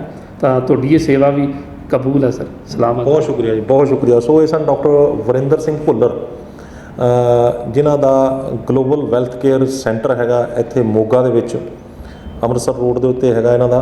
ਅਤੇ ਬੜਾ ਜਿਹੜਾ ਮਨੁੱਖਤਾ ਦੀ ਸੇਵਾ ਵਾਲਾ ਕੰਮ ਕਰ ਰਹੇ ਨੇ।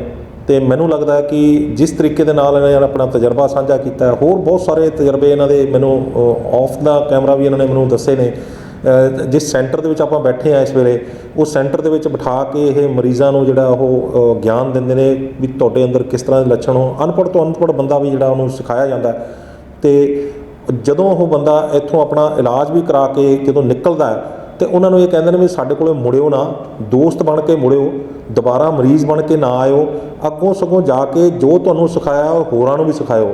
ਇੱਦਾਂ ਦੇ ਡਾਕਟਰ ਸ਼ਾਇਦ ਤੁਹਾਨੂੰ ਨਹੀਂ ਮਿਲਣਗੇ। ਸੋ ਤੁਹਾਨੂੰ ਇਹ ਗੱਲਬਾਤ ਕਿਵੇਂ ਲੱਗੀ, ਆਪਣੀ ਰਾਏ ਸਾਨੂੰ ਸਾਡੇ ਕਮੈਂਟ ਬਾਕਸ 'ਚ ਜ਼ਰੂਰ ਦੇਣਾ। ਜੇ ਵੀਡੀਓ ਚੰਗੀ ਲੱਗੀ ਹੈ ਤਾਂ ਕਿਰਪਾ ਕਰਕੇ ਇਹਨੂੰ ਸ਼ੇਅਰ ਜ਼ਰੂਰ ਕਰ ਦਿਓ। ਜੇ ਚੈਨਲ ਨੂੰ ਹਲੇ ਤੱਕ ਸਬਸਕ੍ਰਾਈਬ ਨਹੀਂ ਕੀਤਾ ਤਾਂ ਇਸ ਨੂੰ ਸਬਸਕ੍ਰਾਈਬ ਵੀ ਜ਼ਰੂਰ ਕਰ ਦਿਓ। ਅਗਲੀ ਵਾਰ ਫੇਰ ਹਾਜ਼ਰ ਹੋਵਾਂਗੇ ਇੱਕ ਨਵੇਂ ਮੁੱਦੇ, ਇੱਕ ਨਵੇਂ ਮਹਿਮਾਨ ਦੇ ਨਾਲ। ਉਦੋਂ ਤੱਕ ਮੈਨੂੰ ਦਿਓ ਇਜਾਜ਼ਤ।